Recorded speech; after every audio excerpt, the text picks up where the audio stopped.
grab the book. So it will start with a chaotic start again. It is starting, yeah. All right, hello everyone. We're back. What's up, Alex? Nothing much. Children are dying. Yeah. That's the succinct summary of human history, they say. Yeah. All the tragedies of human history summed up in three simple words. 3 words. Yeah. Yeah. And what Or are the they? unnamed soldier. Huh? And what are they again? I kind of missed it. Yeah. Mm-hmm. Yeah. Children are dying. Not dogs, not cats, not men, not women, but specifically children. Yeah, just children as far as I'm aware. Not Barghast, not Jaggets, not Trell, not Maranth, none No, of they them don't matter. Just children. I don't even think the Moranth really do anything in much of the series. I'm gonna be honest, without spoilers. They're kind of like around. But I want to know more about the bug people, but we don't get that much about the bug people.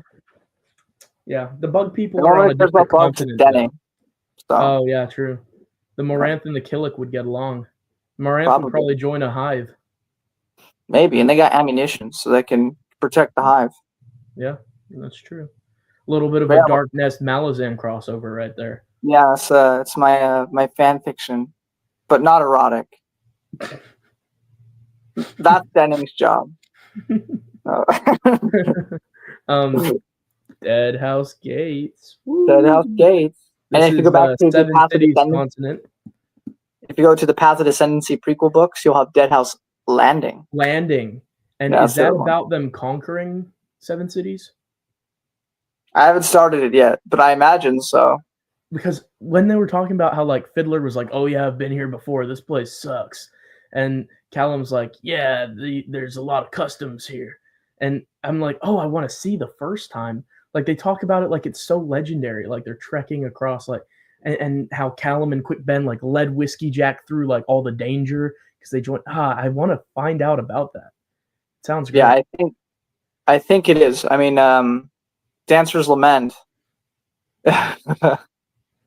You should only good games. That is you need to walk the chain of dogs to become one of us. But I think what was I going to say? I think Dancer's Lament, which is the first one, is about Kelvend and Dancer getting the throne, though I could be wrong. I haven't read it. So I imagine the rest of them would be adventures after the fact. As but I don't know. Conquering and getting them to the height of the empire, basically. Yeah. The third one's called Kelvend's Reach, which that could mean anything. And the fourth one's Forge the High Mage. To reach from his bed across into the refrigerator to grab a soda. I was going to say like a cold one, like some alcohol. Yeah, well, I don't know about... Is Kellenved a drinker? Is he an alcoholic? I don't know. We don't know much about him. I only know about him as Shadow Throne, which is another big revelation in this book that is passively mentioned. A twist. I didn't see it coming from the first book. I think it's kind of obvious. Like, I think it is obvious. People disappeared and there's 2 dangerous new gods. And so it's like, I should have seen this coming. But somehow I was kind of mildly surprised. Yeah. I think everything becomes... I think that's why people say that a reread is even richer. Because you capture these little things you wouldn't have on an initial read-through. Yeah. But since we're talking about this new continent, I think it's only apt to start with kind of how it begins, which is with the march, with the slaves or whatever, and Felison, and kind of her introduction, and how you felt heading into that. Before we even meet back up with Fiddler and Callum, we did see Felison in the first book. She's very briefly there. Perrin visited her and Tavor at the family home. Yeah. But that was before everything. And at the time, only he was a servant of the Empress. I don't think Tavor was an adjunct yet. No, because we had adjudicant Lorne back then. Yeah, exactly. We can also assume some time has passed because now, I mean, the Empress has found a new, and not too much time, but they... but this also means that Bacchus is now embroiled in war, so they weren't quite in a conflict. We don't know much about the conflict yet. I assume that's book 3, but they weren't in that conflict yet with these people who are coming up from the south. I think they weren't in that conflict yet at the end of Gardens, but now they've talked about how they've been fighting. So you can assume that the books 2 and 3,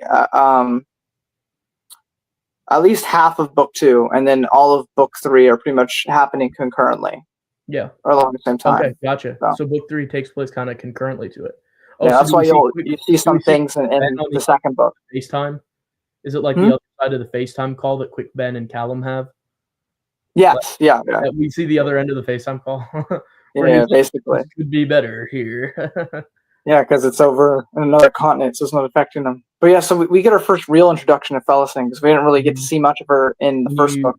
You asked a question. You said, kind of, how did I feel on the march? Well, I mean, as someone who's marched in a Christmas parade, it felt the exact same. Really? It was you can't sound like you got some interesting Christmas parades. There's no difference. It was wholesome. There's no difference. It was wholesome and nice blood flying everywhere and entrails and heads and when Bawden killed the old lady. Yeah, he's like gone. Yeah, be gone. Thought It was an old lady. You don't know what they do these days in the 7 cities, those heathens. But to be serious, as far as Fellison, what a nasty dude. It's the kids say Heberick. As they described Heberick, I felt like I was going to lose my lunch just thinking about how he looked. Not trying to shame his looks or anything, but he's like covered in flies and muck.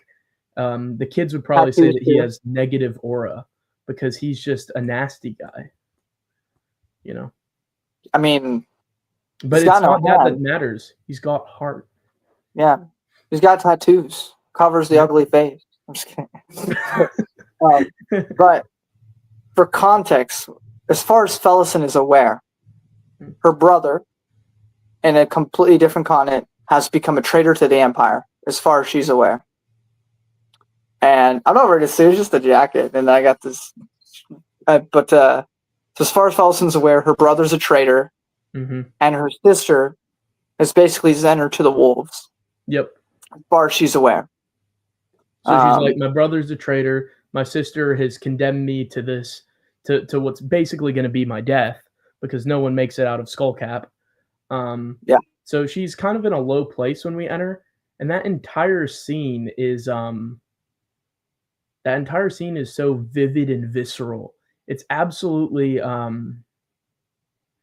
it's so dark. It's so dark.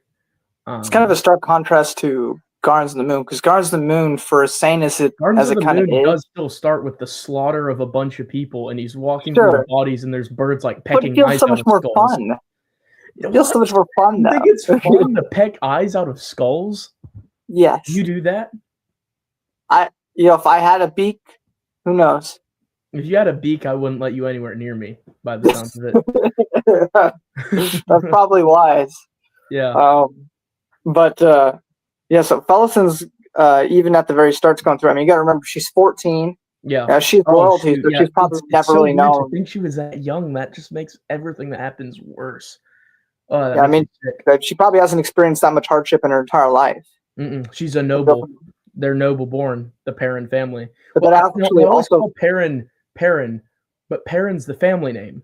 He's Ganos. Perrin. His name's Ganos, so it's kind of confusing thinking about it like that. And that's so true. That's so real. Sucks that Deadhouse Gates was declared non-canon in 2015. Yeah. Really I hate that when Disney bought Malazan and said all the books were canon. It was really rough. They did them non-canon because they were too graphic for kids. Yeah. Yeah. I mean, Fellison's not like it's adult fantasy or anything. Basically a princess, a Disney princess. Yeah, I mean, this ain't no Elsa and Anna story. No. This ain't. Do you want to build a snowman? No, I want to build entrails human man. Blood and guts everywhere. the kids would slay he has a negative aura, or would say he has a negative aura. Yeah, exactly, right? I mean, that's the These first thing I Malazan thought when I streams, saw Heberic Light Touch. this is what happens when he lightly touches you with his severed arm. Yeah, because they're like, I'm gonna be honest, I kind of got tired of Erikson describing them as phantom hands. He kept being like, Heberic lays his phantom hands upon them. I was like, how many times are his phantom hands gonna grab shoulders? Because it just kept occurring. As much as he wants. But he has free I will. also wanted to speak for an instance, because I don't think you talked about it too much in your review, but I think it's interesting, especially for me, who has all proper context, to talk about, just based off of Deadhouse Gates alone, on the character Tavor. Yeah. Because at the point in time, she has become really at all yet. No, Erikson has kept her very close to the chest. We don't really get any you get no POVs from her for pretty much the entire series. It's if you get something deep from her, it's always from another character's perspective. You almost never get it from her perspective. So far, what we know about Tavor, she feels super flavorless in this book. She's like a threat, but only because of the position she's in. We don't know if she's like she doesn't seem like a super like tactical leader. She doesn't come across as like this intelligent presence who could outmaneuver any army. It doesn't feel like she's there by merit yet. It seems like she's just in a position of power, and we don't really know why yet. Well, here's would be my counter to that. If you're paying attention, think about this from everything you read in Deadhouse Gates. We know for a fact that Bowden was put in there by her. I was about to say that, yeah. What we know so far, I'm pretty sure by book 2, maybe you missed something. I'm pretty sure Deadhouse Gates establishes that from a very young age that Tavor's been kind of aloof with most people. Like, she doesn't get along with people, but she's been not really been said. Not really? Yet? No, not yet. Okay. All right. We'll drop that for that. But what we do know is that she has to have been in the military, because you don't just make somebody randomly be the leader. So she's definitely been a part of it for some time, and for whatever reason, Lacine decided that she should be the next one to be the adjudicant. But besides that, what we know for certain is that she's in this position where she was royalty to some extent, but she's also meant to be the Empress's like voice. But there's also a lot of pressure there, right? Because you gotta, and just like you said, what does she have to show for her position? Yeah, right. In book 1 is so stressed all the time, so we can infer based on that if Lorne was just like panicked the whole time, like with the weight of responsibility, like there's scenes where she just breaks down and cries because of what she's dealing with. So inferring that, we can assume that probably Tavor is feeling this in the same position. Just a lot of pressure. But like you said, she doesn't really have anything to show for. She has no accolades to acclaim for. So she has to prove to the Empress that she's worthy of this position. She can't show favor because it was the Empress's thing that all the noble houses were to be arrested or whatever. That was her call. So she can't show favoritism to her little sister. But she also doesn't want to kill her little sister. It's her little sister.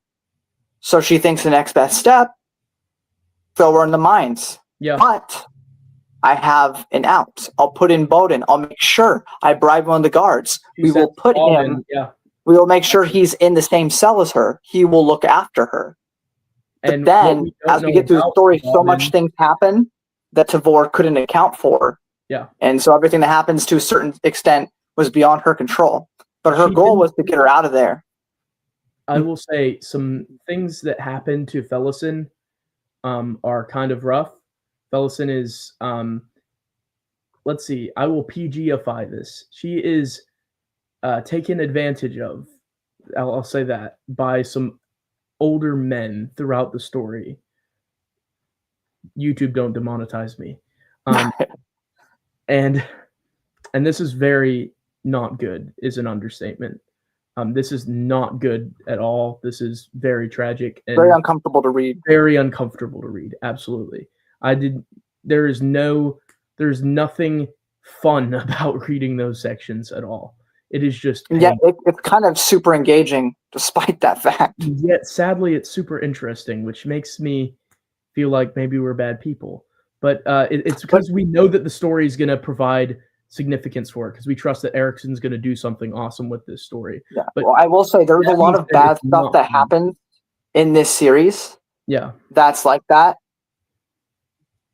I don't feel, outside of a couple instances where there were sometimes things happen where I'm like, did it really need to happen? And what did this really add to the story? But most of the time, if something this serious happens, there's usually a good payoff or a good thematic reason to include it. But I will say, because there's something in this book that I didn't mention in my review that I'd like to discuss later on that really made me uncomfortable, but I feel like it fit the story, so we'll talk about that later as well. But all this to say, kind of rallying back to how we're talking about Tavor did not send her sister to be taken advantage of. That was outside of her control. She sent her sister away out of love, just so that she wouldn't die. I think to buy time. Yeah. Keep her alive. Because I think her plan was to get Baldwin to get her to escape. Yeah. But then also you got to remember, so this is the part where we're going to get into Felison. Because Felison is a very controversial character. There are many people who just straight out hate her, who think she's a terrible character. I think she's a wonderfully well-written character that's just unlikable. And I've seen interviews, I've listened to a lot of them with Steven Erikson, and he said his goal was to really deal with the theme of compassion and how much compassion are you willing to give to someone who is unlikable, you don't really would like to show compassion to. Everything she goes through, it makes sense with the way she acts, but it's frustrating to see her be that way. And there is a point where she gets so argumentative and combative with Bodden and Boric that they start not talking to her. They start keeping their plans to themselves and not including her, which only makes her feel more isolated and angry with them, but they feel like they can't trust her anymore. Was that the right decision? I don't know. But that furthers the divide between all three of them. But then also it's like Baldwin and Boric had a plan for her, but because she's untrusting, she starts, and she has the Stockholm syndrome with the man who's been abusing her. Yeah. And so it's like, do we tell her the plan of our escape, because she might go and tell the man that's abusing her, because she's in this state of feeling like she needs him. Yeah. So it's a complicated. So Felison is a character who he takes and completely deconstructs and then starts to build back. So he takes her to her lowest, starts to build her back because she starts plugging the emptiness within her with various things to try to help with the pain and try to fill the hole in her. And so she is trying to just find any happiness. Yeah, exactly. And so as she does that, she does stuff to start to build that character back up, and then it just crashes down. It's kind of like that. She keeps like almost finding her identity and then just going back to nothing. And it's that way at Skullcap. It's that way in the desert when she thinks maybe if I'm mean to people, then it happens with, after, spoiler alert, a certain character dies to a bunch of rats in the desert. Then she's like, oh shoot, maybe I should be compassionate, because she cries for him. She's sad for him in his passing.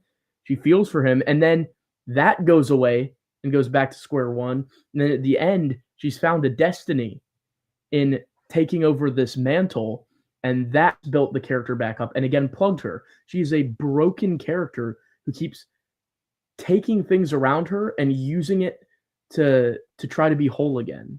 Does that make sense? And then it keeps not working out the entire time.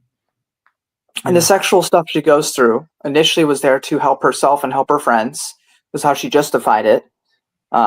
Because she, Habork was old and he was in a place of heavy labor that was really hard on him, and she did successfully get him out of that. But was it worth it? I'm of the opinion that she didn't save him.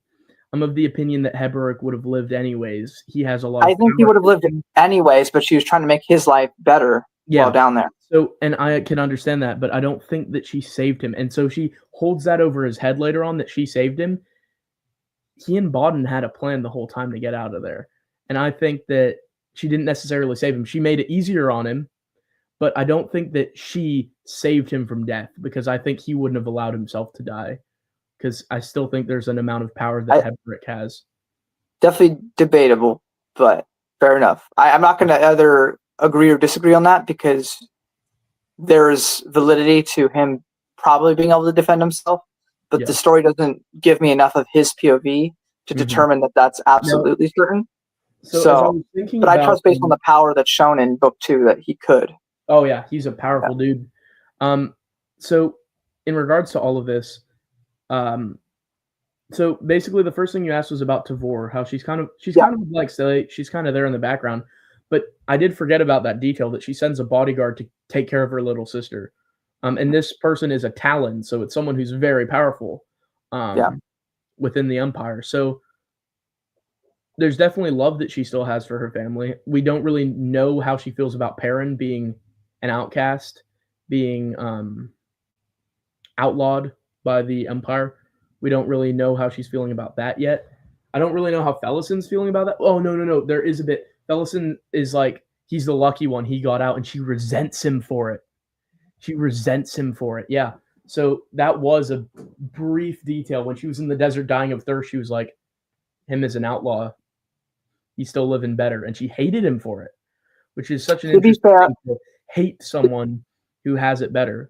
To be fair, again, she's 14. She's a female. She's a teenager. Listen, I have a point here.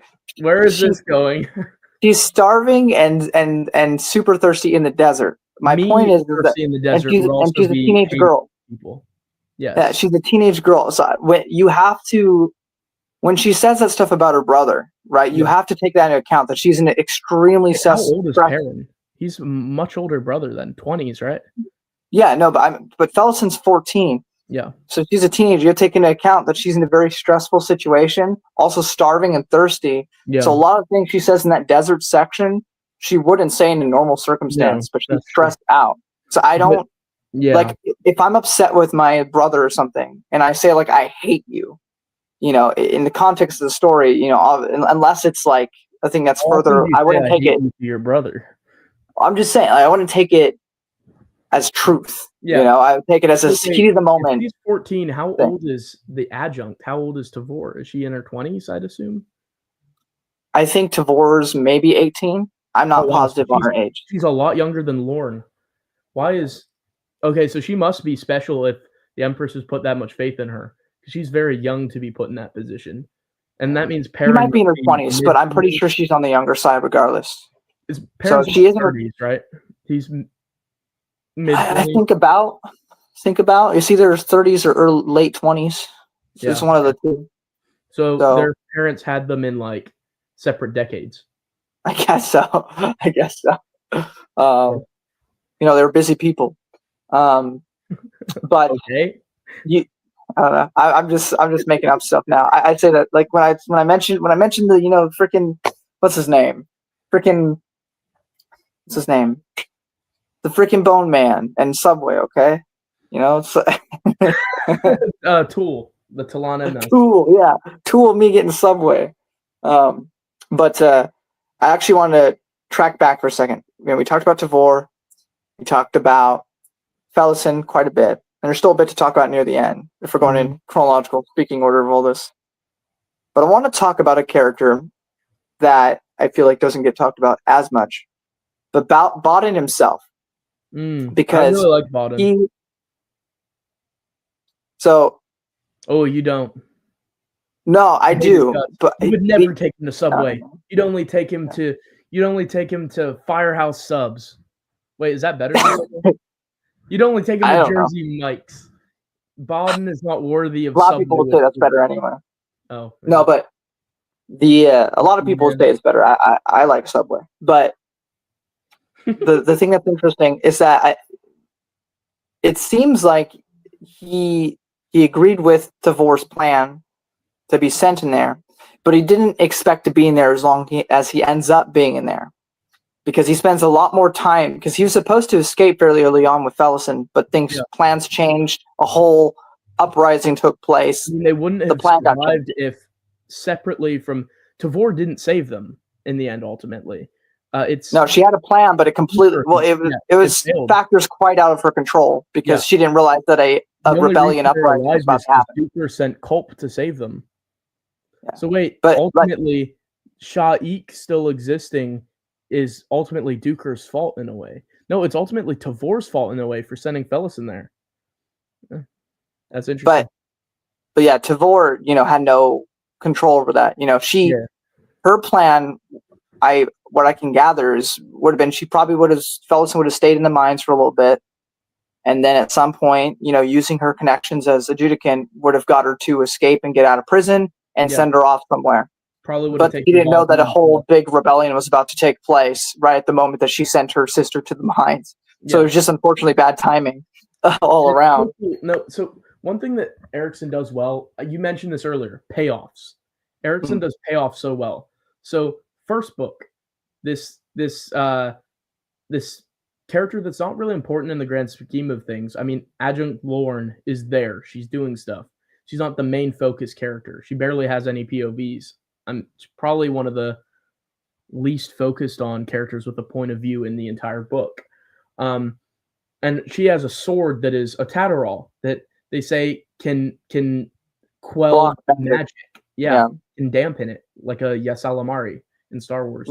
Yeah. Goes to the Force. And so that's such a neat detail. It's like, oh, that's cool. But then a main part of the second book is being in those mines. It's just a quick it's so nice, It's really cool. But I want to say about Bodden, he's quite a complex character. I'd say so. I want to talk about the specific section.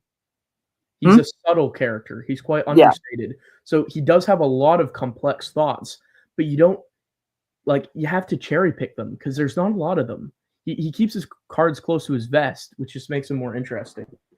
Yeah, I just want to talk about the very controversial scene at the beach. Well, there's a particular moment. Is this not what happens when you go to the beach? Not typically, unless Sheev Palpatine is there. But Fellison's being Fellison at this moment. A jerk. Yeah, a jerk. And the one thing she has over people, or that she thinks gives her power, is the sexual prowess. So she, I think at first, it's been a while since I read that book now. She mentions for fun, let's just me, you, and Bodden, let's just get it on, And he's like, no. And then, he says something. She's trying to kill him. Well, that's later on, but before she makes a joke or something about them doing it. Yeah. But then she tries to kill him, and then he takes her up on her offer. And she's got the dagger hidden beside the. So she does it wrong by trying to kill him, and then he does it wrong by raping her. But again, this is what I'm talking about. There are no heroes and villains in this series because I still, when I look back on this book, I'm thinking relatively positively about this man. But he does a terrible thing. He does a really terrible thing. And for a lot of people in the real world, they would think that's enough to be irredeemable. To be the villain. Is that something enough to be the hero? He saves her life later on. Yeah. And this guy is an assassin. Hhis entire career for all of his life was killing people. Yep. Yeah. All he does is kill people. That's his job.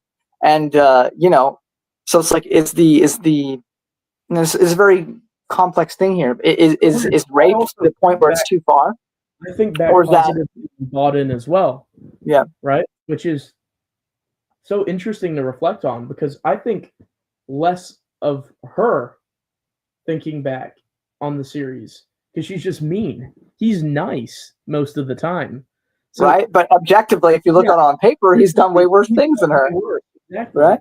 So this is how Erikson plays with your emotions. Plays with your emotions and plays with, the whole idea of compassion, which is a running theme throughout the series. It's funny how we were willing to give compassion to a rapist serial killer. In a sense, I mean, he was paid for it, but he's still a serial killer. It's what he kills people for a living. It's not something we particularly say is a positive thing necessarily. I mean, he may be doing it for his state and country, but it's not a very pleasant thing to do either. We don't really get too many perspectives on why he even does it. He could just do it because he thinks it's fun. We don't really know why he took up that position. We just know how he actually developed it. So there is a reason he gives for it. I don't remember. Because he tries to take the route of kind of saying it was for your own good. What happened is she's been talking about how she's a different person and how she didn't need Bennett and how she's over that, how she's healed. And she's acting all like tough act. I'm bigger than that. I'm better than that. I'm stronger than that now. And so he said, so he knew that she was going to try to kill him. He knew that. So, because he stops her immediately. He's like, what do you think I am, an amateur? I knew that you were going to try to kill me. And she was like, so if you knew I was going to try to kill me, why'd you still go through with it? And he says, because I wanted to see if you were still who you are or if you had changed. Because he disapproved of how she was. He and Heberick thought less of her for that. And so he wants her to be better. He says multiple times, you didn't need Bennett. Break away. And so he's seeing, he was trying to test her, basically, is what he says. He says, I didn't need that. I wanted to see, are you changed or are you still the same? And he's like, you're still the same. And then it describes that in her head, a wave comes crashing down on her entire personality and she's broken again because she realizes I haven't made any progress, back to square one. So that was also a key part of that scene as well. Yeah, I like I said, it's a very complex morally gray. I think it's crazy how Erikson can make me care so much about Bauden. Yeah. Because like what you said, what you said around several books. Because what you said makes sense, right? And it's like, yeah, but at the same time, like imagine if that's your daughter. Yeah. Like, I don't think you care what explanation he gives, you're gonna be upset. You know, so it's a complicated thing. Do to him that random dude who turns into rats does, just like eat him. That was so weird. We'll talk about that shortly. We do have a lot of comments as well. We have a lot of comments in the chat that I've not noticed. Autotech says, hello, you two. How's it pippin' and poppin' and flippin' and floppin'? I don't know this guy's a rapper. The only flippin' and floppin' that happens in this book is bodies hitting the floor. Let the bodies hit the floor. Let the bodies hit the floor. Deadhouse is great. I like it. Well, you know, originally I had it lower than Gardens of the Moon, and I had it lower than quite a few of the books. But now that I've read all 10, I think it's my top 4, if not top 3. There's a great review of it where someone says Gardens of the Moon is more fun to read, but Deadhouse Gates is the better book, and I couldn't agree more. Gardens of the Moon is fun. Deadhouse Gates is an experience. Yeah, absolutely. Camo. We'll get there. We haven't even talked about them yet, but we'll get there. And his chain of dog. You focus on that so much in your review. I figured we'd save that for like the later part of it because you're covering all ground. It is so stinking good, isn't it not? It is so good. It's maybe the best thing I've ever read. I feel like you could spend like 3 seasons of a show just on that. Like, I'm so serious. Tell that to the Wheel of Time adaptation that's probably terrible. The Malazan sounds like one of those books where you sound like a crazy person when explaining it out of context. There's so much to it too. The thing is, me and this guy, we're also just crazy. Yeah, well, yeah. Crazy. His crazy matches my crazy. Crazy. I used to be crazy. And then they put me in a rubber room, filled with a shape-shifting rat. Yeah, before we get to the Chain of Dogs, because I know that you'll talk about that endlessly, since that was most of your review anyway. It was about maybe one day you'll discuss Death to My Name in stream like this whenever I publish it. Sure. When you publish it, I'll do a review of it individually by myself. You gave me a bit of that to read, and I really enjoyed it. I actually read what he sent of that work to me. I read that while I was reading Gardens. So, send it to Alex's way as well. And this guy, go check out his channel. He recently dropped a audio drama comic, and it was very fun. Very fun time whenever he drops a new episode. So go and check it out. Very good quality. I can't wait till I eventually do with my coveted House of Night. That sounds like a Malazan book title. I will sounds say. Like it. We got Midnight Tides. Night of Nights. Night of Nights. Night of Nights. Yeah. Midnight Tides.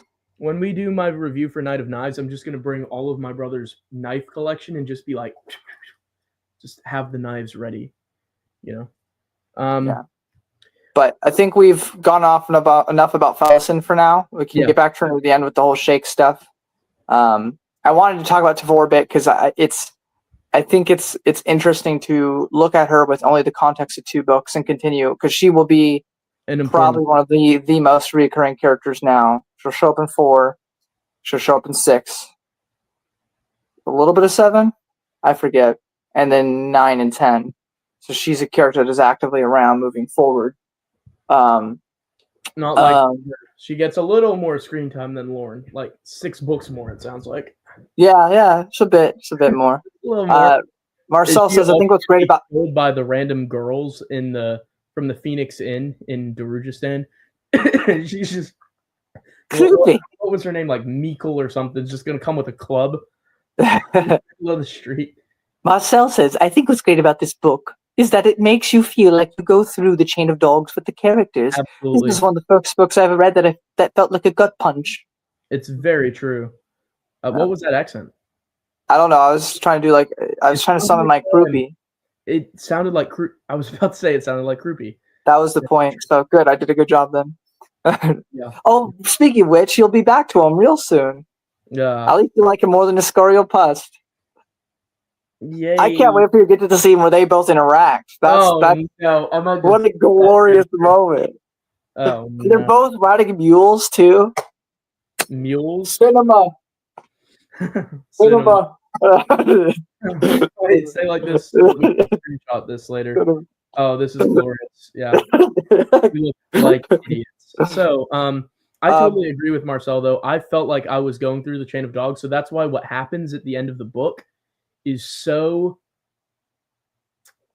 absolutely just like stomach-churningly, heart-twistingly, mind-numbingly frustrating. Just it feels like your entire world collapses when that happens at the end of the book, because you feel like I would have been happy with the entire rest of the series just being Coltane and the people walking through the desert surviving. I loved it. Every single part of that was like, mwah, mwah, mwah, so good. See, I agree whenever they talk about stuff together and have those dialogues. Anytime they discuss their battle plan or what they're going to do the following day, I check out because I can't for the life of me care about them planning for some battle that's about to unfold. When we have to plan for battle, me and you, when we're up against the world, me and you, you're going to have to tune in on the battle night, because if you don't, we're going to die the next day. That's not when you can tune out. That's not when you can stop listening. That's when you pay attention. That's when you lock in, sir. Well, me and you, we're going to fight. We're going to live. We have to survive. You have to listen to the plan, sir.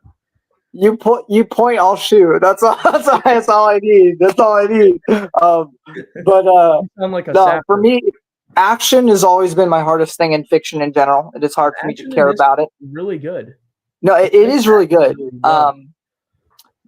So the Chain of Dogs is a good portion of that is action. So it's hard for me to visualize it personally. I can understand what's going on in the text. Yeah. But there's this disconnect for me when it comes to imagining it, where it disappears for me.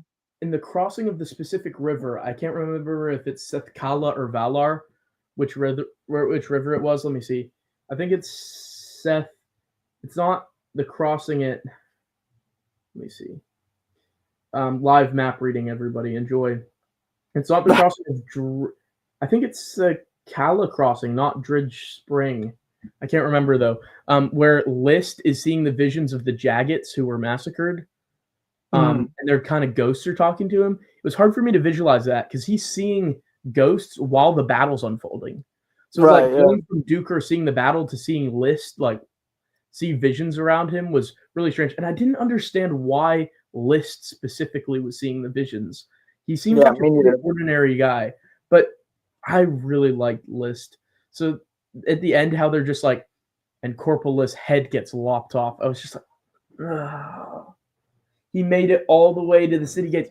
And what's crazy about it is they describe him when they're doing the I found this part of the book boring. When they're doing the training exercises in Hisar, when Oh Coltane's yeah, just out there and he's training the army and making them more seasoned. I thought it was dull, but it was funny because Duker's like, there's one corporal. No, Lowell says this. Lowell says to Duker and Coltane, there's one corporal who's died in every single mission. Or he says there's one private who's died in every single mission. He's like a greenie. He's not experienced. He's not seasoned, and he's died like 80,000 times in their simulations, and he makes it all the way to Aaron and dies outside the city gates. Ugh, you know. yeah, he really knows how to do that too. And Duker asked to have List with him. List could have gotten in safely to Aaron. He could have survived, but List wanted to stay with them. Ugh, heartbreaking. But I know you love that part, and you spend a lot of time of that in your review. So I think what we'll move on to before we get to my favorite aspect of the entire novel. We'll get to that because that's my favorite part. But first, yeah. But before we get to that, I figured we should get to your thoughts and feelings on the returning cast of Absalar, Crocus, Fiddler, there's a couple more comments to go through. Yeah, go for it. Is here. He says, hello, Slav. Now, that is a name I have not heard in a very long time. Rizzed up Alex. Nice to see you. And thanks for the compliments. Thanks for stopping by, Slav. Good to see you. We're finally doing what you suggested and reading high literature. But you see, some people haven't read it, so they don't think it is. But it's honestly better than most things you could read. So hey, I'm nothing if he left. He won't be mad, but if he's still here, maybe this will summon him. This is better than Tolkien. Whoa! Whoa! What did I do? I don't know if I'm there. But I will say, outside of, I think Lord of the Rings is still better overall. But is it though? There's just so much more happening here. But that doesn't matter. That's not the point. One of the things that make this series great is that it subverts what Tolkien did, which again, you can only subvert something that was done first. But there's a review somewhere. We're not going to debate about Tolkien and there's a review I read where it says he succeeds in every way that Tolkien does by not doing anything that Tolkien did. Which if you can be as good as something without doing it, then it's original. I'm not saying it's not original. I'm just saying I don't think there is. First off, he has more books, which is cheating. Secondly, it's like a lot of the things that make this series great is that it kind of goes against the grain of what a bunch of fantasy series have done. But that requires having knowledge of a bunch of things that came before in order to make something original to go against that. So I'm saying, so it's like, and he appreciates all those things. He likes Tolkien. He likes all these things. So it's not. I don't think it's necessarily a better or. I could be willing to concede equal to. Everyone is scared to say. Bad versus evil as a story by itself is boring. That's what he said. He said, I found that kind of storytelling boring and wanted to make it different. And I can kind of see where he's coming from. The good versus evil story by itself, while good, is not the most interesting it could be. I will say. You could talk about Tolkien some other time if you want. But we can do a 5-hour video on Silmarillion if you want. I've not finished Silmarillion yet, and I need to. And then I need to read all of the histories of the Middle Earth. And I will say, as to your point there, I mean, it also depends on your worldview. Stephen Erikson, as far as I'm aware, is not religious. Tolkien. So the world would only have to be in gray. Yeah. If you are religious, well, then it doesn't really matter how the world perceives it or how certain. The world is black and white. Sure. Well, it's not that the world to me is black and white. There are many grays within this world. Oh, but sure. Behind the scenes, I mean, okay, think about this series in itself. There are gods who are playing their own role that we have not seen too much of yet. They'll become more clear as the series goes on. But as there's day-to-day stuff with the chain of dogs up against this rebellious army. There's also stuff going up above with actual gods Unseen fighting each battles. other over stuff using mortals. Everyone is just a pawn of. There's a moment when Fiddler gets to the Azith, and he's like, "I'm just." When he sees the scale of the world, and he's like, "I mean nothing," and you know what he says next? And he says, "I'm glad." He says, "I don't want to live forever and have to deal with life forever and squabbles forever and wars forever. I'm glad that I'm a mortal who will eventually not have to deal with all this." And I thought that was so deep. Like, Fiddler is such a philosopher for a sapper. He's a wise dude. So I want to get off the Tolkien thing, but I keep losing my train of thought. Sorry, I'm derailing you. No, you're good. And now I got my dog barking in front of you, and your train is gone. Yeah, you're doing it on purpose. But I think it is equal to Lord of the Rings. I think that Tolkien was trying to write something timeless, something that would hold true to every generation. And I feel like Tolkien does that. Was he trying to do that, or has it just become timeless in our eyes? I think he was trying to do that. He was trying to tell a story. Write a classic? I mean, if you think, I'm not write a classic. The human experience is this.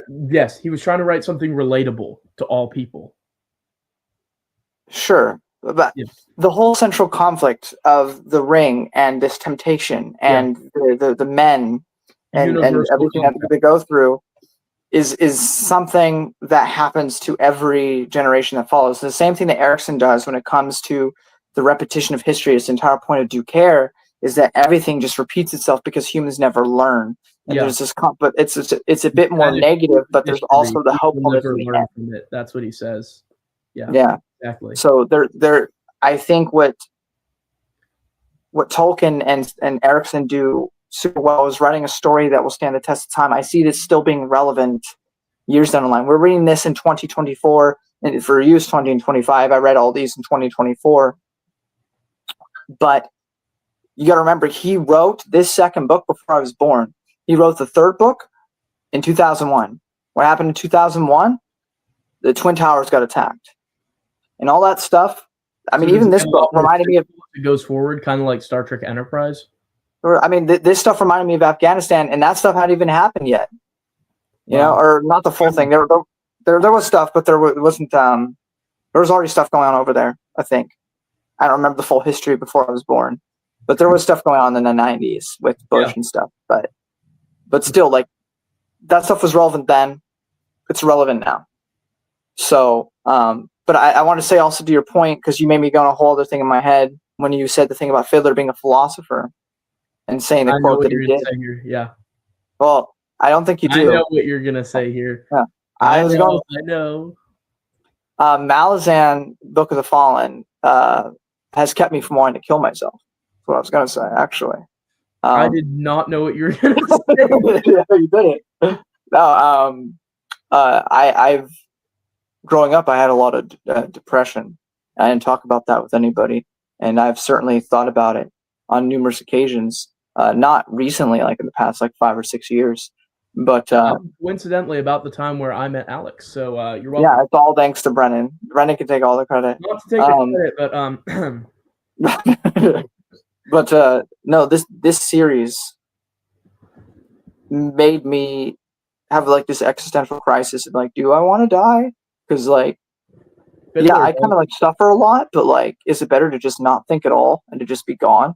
So it's like, you know, but no, yeah. Now that you say that, because you kept smirking at me, I do think something that is not objectively a flaw. This is what I did. This is what I knew was coming.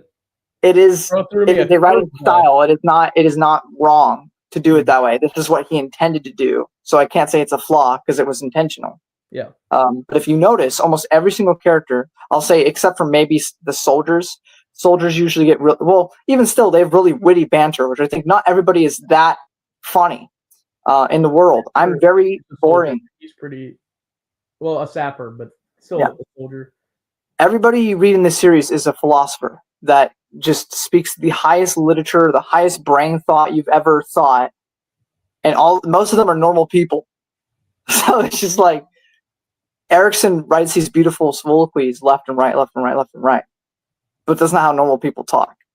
And that's the only thing I would say as a critique is that I appreciate it because I love the prose, I love the writing style, and I love what's said. Do I think if I was living in that world, people would talk that way every second of every day? Probably not. And it's only taken to the even bigger extreme when you get to the Carconis trilogy, because then it's not like just the majority, it's every single character talks like that. And so then they're all approaching things differently, though. Yeah, no, for sure. I'm just saying that everybody speaks very philosophy-like. Like the noble-borns think way differently than the soldiers who have been working. No, for sure. They come to they're all philosophical, but they come to it from different experience and different worldview, of course, which influences their philosophy to be different, which does keep it engaging, because I think the way it's, if you say like, oh, every character is a philosopher, which I agree with, almost every character is, it sounds like it would be mundane, but it's not, because they're all just so interesting. No, true. I agree with that. If they were all philosophers, it would be boring, you know? Sure. Or maybe a little. But I definitely think some characters should not be. Now, I know who's not as emotionally or intellectually smart as they are. Complex. But yeah. I want to go back to the plot of Deadhouse Gates. Yeah, well, you talk about how amazing Erikson is all that. These Dark Greetings from Nazo.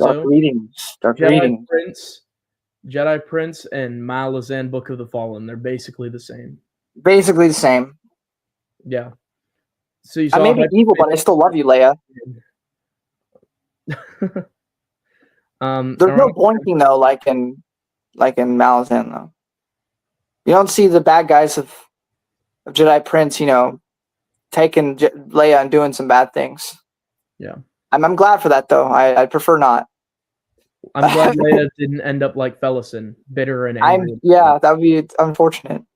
Yeah. Ironically, Hyperspace Wars, many of the same VAs as the Dark Disciple radio drama by Everest Productions, despite being set in different continuities. So he's got some of the same voice actors who did the audio drama. Oh, like for Quinlan Voss, you mean? Yeah. Yeah. Obi-Wan, Mace Windu, Quinlan Voss, Yoda, and Plo Koon are all voiced by the same actors in both. That is amazing.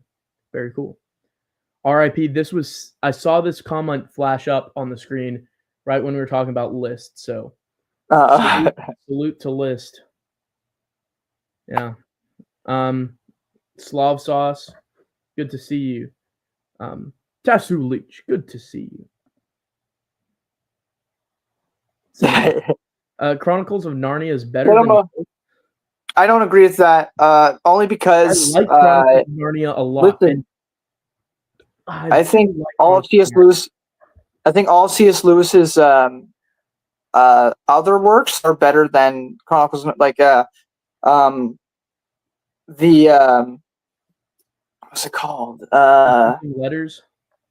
The Screw Tape Letters. All those ones that were like a fictional, like angel talking to a devil and Near Christianity, I think are far superior intellectually and just better written than his entire fictional Chronicles of Narnia series. I also think he's too on the nose with his religious allegory, where, I mean, Tolkien claims for the life of him that he didn't, but I mean, the ring is sin, and I don't see how there's any other way to interpret that than that's exactly what the ring is.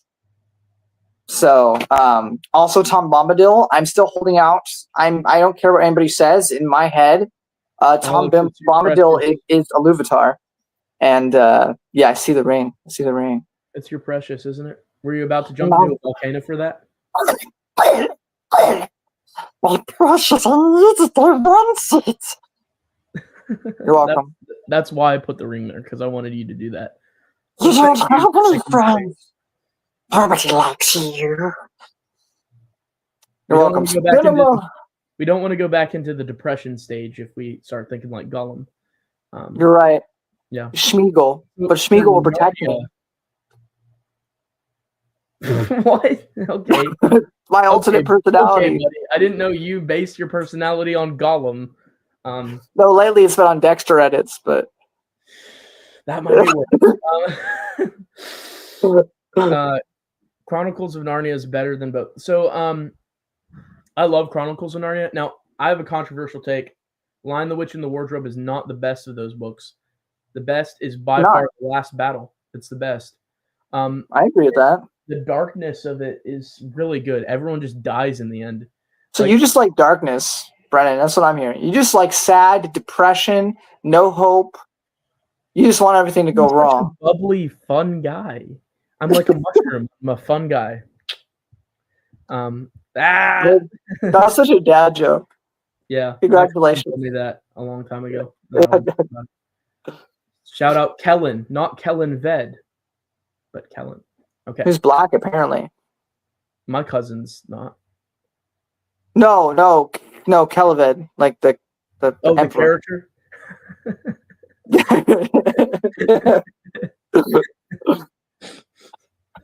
Okay, moving on.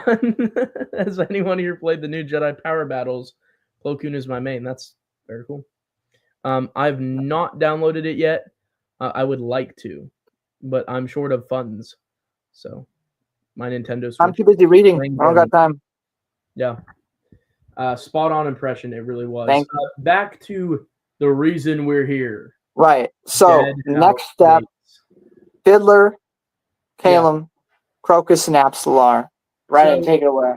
I was immediately annoyed when Callum and Fiddler part ways because their chemistry is so good. It's like, the duo. Shoot, why are they leaving? Well, I think Callum and Quick Ben's a better duo, but Callum and Fiddler is still really good. Like, I feel like you could take any bridge burner and they'd have an amazing duo. Because Whiskey Jack and Quick Ben's a great duo. Whiskey Jack and Callum. Hedge and Mallet are a good duo. Trots, I feel like Trots is going to die very soon. Because in the fan art I've seen depicted on Google, there's almost no fan art of Trots. So I'm like, what's going to happen to Trots? I can confirm or deny nothing. I plead the fifth. Have you not read it? So. No, I've not read Memories of Ice or any of the other books in the series. I'm not done with the main 10. Like, I'm not about to start the Path to Ascendance or anything. What? Nah. You know what I know you haven't read? The third book of the Carcanus trilogy. Well, I think no one's read that yet, so I don't think anyone ever will read it.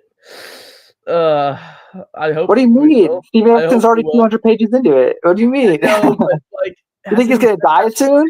Are you gonna put a hit on him? No. Stop telling my plan. Hasn't he said that before about being close to done? No. I feel like I've heard that. Apparently, he said in 2017 that he was almost done. That's what I heard. And then that was still like 8 years ago.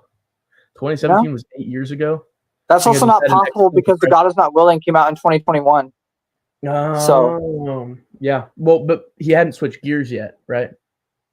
I mean, switch gears. He switched to focusing on that series. He wrote the first two Carcanus in like 2014, 2016. Yeah. Or something like that. And then he was going to finish it. But so what it sounds like is maybe he had written most of it and then he abandoned that to focus on The God Is Not Willing. And then I think it's speculation. He says he's 200 pages into The Walk in Shadows right now. Yeah, and he had to reread both books to get back in the mind. He said in an interview he did, he said that he screwed himself over because he wanted to do 3 books for the sequel to Malazan, Book of the Fallen. However, he tried to do a similar thing to the early books of Malazan, Book of the Fallen, where every book introduced a new setting, or at least a different continent for his characters to be on. And so, not necessarily a new setting, because I think it's still the same places. But he wrote himself in the foot, because where some characters are in book 1, there's no way for him to get over there by book 3 or something like that in the time span in between 1 and 2 what he was writing. So he course corrected and just decided to make the trilogy be 4 books. So that had to alter his writing process as well. So he adjusted for that. Instead of having to rush through a bunch of stuff in book 2, he's taking more of his time. And so book 2 of the sequel is coming out in April of this year. And then he said he's already 200 pages into Walk in Shadows. And the last book in that trilogy the first book was 600 something pages, like Gardens of the Moon. Second book was 800, like Deadhouse Gates. So I imagine the third one would probably be about 1,000 again. Yeah. So he's about 200 pages into that, which means he's about like a quarter of the way done. I hope that he just keeps writing for the rest of his. Well, I think he's kind of getting burnt out on this. I think he plans to finish that prequel and do his sequel, and then he's probably done. I just want him to keep writing. Hey, can you bring Coltane back, buddy? We'll talk about the epilogue to this book later, but the epilogue was epic. It had me hyped. But before we keep getting off track, Fiddler and all of them. So, anyways, basically from what we said, your review of Karkanis Trilogy Book 3 is coming out tomorrow because you've read it. Yeah, I have. Me and him are tight. I have like a copy of it. You know, like Escape from Dagu. 200 pages. Yeah. Me and him are just tight like that. What can I say? Well, because you took him out to Subway with Tool. I mean, yeah, I had to say thank you for these books. And is that what happened? Someone commented on my video and said that the original Deadhouse Gate was almost written, and then the files corrupted, and so then he had to rewrite the whole thing. That was you. You took him to Subway and accidentally spilled something on his file, and when you wanted him to write a masterpiece. The original Deadhouse Gates was just set on, was just also set on Jenna Bacchus, and you were like, nah. Yeah. Well, see, that was gonna be Memories of Ice, but yeah, I was not born yet, but I definitely traveled back in time, ruined his story, so we can then start writing a completely separate story with Deadhouse Gates. Because originally, the second book would have just been a continuation of one, but instead, we now have this masterpiece, which is Deadhouse Gates. So you're welcome. Thank you, Alex. I'll do what I got to do. We appreciate that. But yeah, I mean, I think you talked about Fiddler and all them pretty much well enough in your review. Well, I'll just mention it briefly. Crocus was one of my favorite characters from the first book. I really enjoyed him. For some reason, I related to him. He's just, he's just a boy. He's just a wee lad with long hair, which is relatable to me. You just don't like people with long hair, Alex. Come on, man. Yeah, you know, I can't really relate to them. You should get cornrows. I think that would look sick. Sorry, that's not a related topic. Okay. But braids would be. I think you could suit braids. Anyways, sorry, where was I? Oh yeah, now he's sizing it up in the camera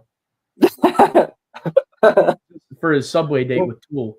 Anyways, that's gonna be a recurring joke. This time it's gonna be with Coltane. I'm glad you said that, not Ellison. Yeah. Oh no, she's 14, bro. I'm not botting. Not by the end of the series. No, I don't know that for sure. Hey, no spoilers. I can't. Okay, and so anyways, Crocus was relatable to me from Darujistan. I thought he was great. In this, he's very much a side character, but we see him grow up here.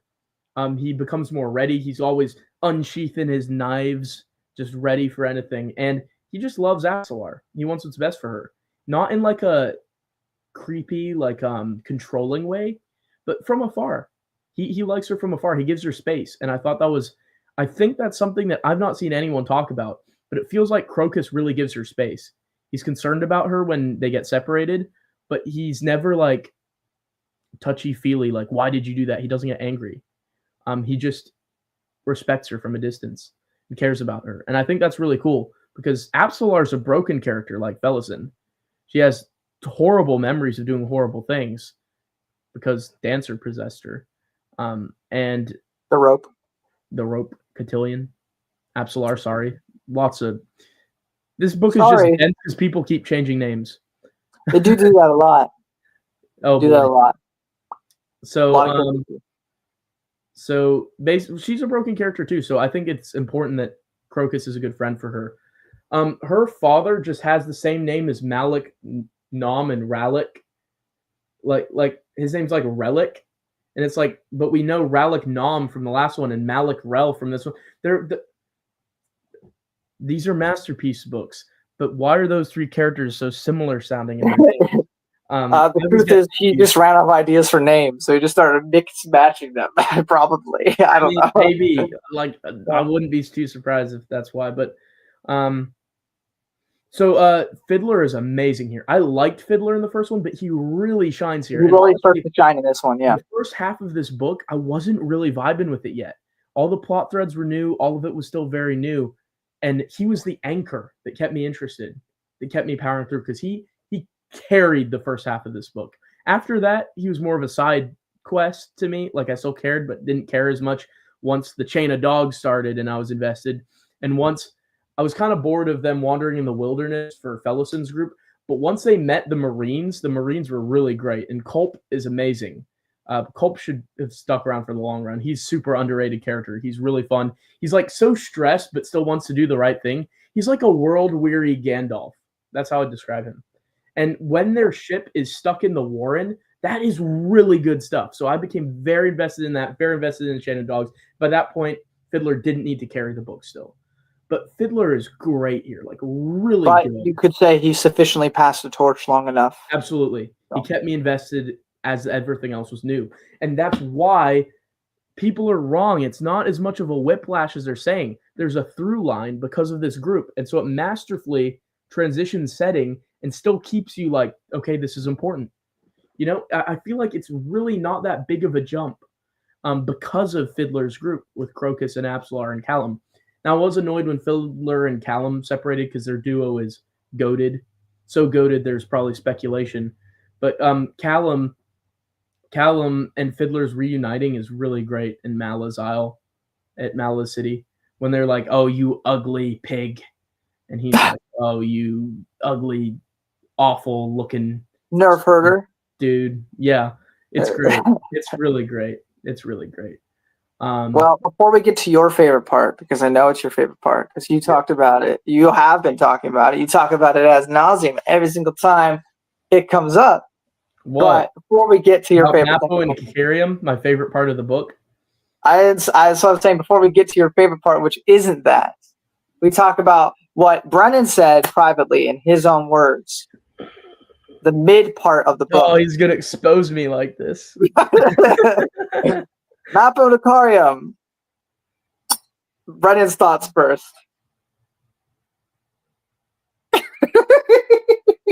2 thumbs up. Yay. In all seriousness, I think I alluded to it in my review a little bit. I found it kind of dry.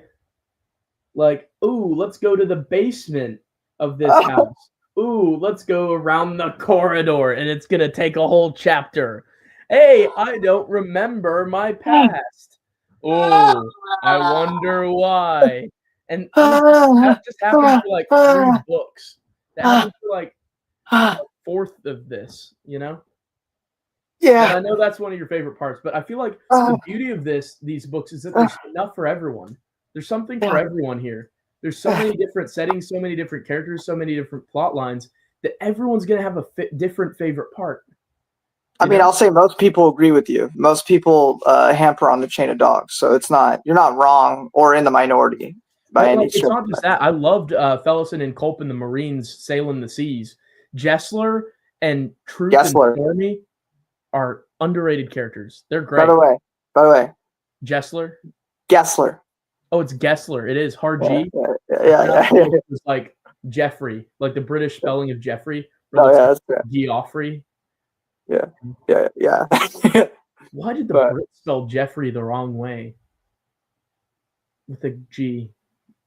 I've just celebrated a British holiday today, so I don't know why I'm harping on the Brits. I am Scottish, but I don't know. Jeffrey with a G. Where's your kilt? My kilt is not here. I have derobed. I've taken off my kilt, like Gizor shedding his robe. But yeah, I understand why you feel that way. Yeah. Obviously, on a reread, it's hard to not associate everything that goes on because they definitely pop up again and again. I think, and I've discussed it with you, I think, again, we keep mentioning Tolkien, but I have yet to see in any other work of fiction, even in the expanded universe, a friendship as compelling to me as Mappo and Icarium and Frodo and Sam, for kind of different reasons. Frodo and Sam kind of have this bond, this closeness, this kind of purity to that friendship, which is similar thing brought together by the burden that they share. kind of brings them even closer together. Yeah, and it's similar to Mappo and Ikariam. I mean, Ikariam is this nuke, this absolute devastation when unleashed, kind of like the Hulk if you think about it. This Jekyll and Hyde. It felt like Ikariam was Homelander, like a Homelander level unstable person, but with like the sweet spirit of season 1. What's the character's name now? Jack Quaid's character, with like the purity and niceness of Jack Quaid's character, but the powers of Homelander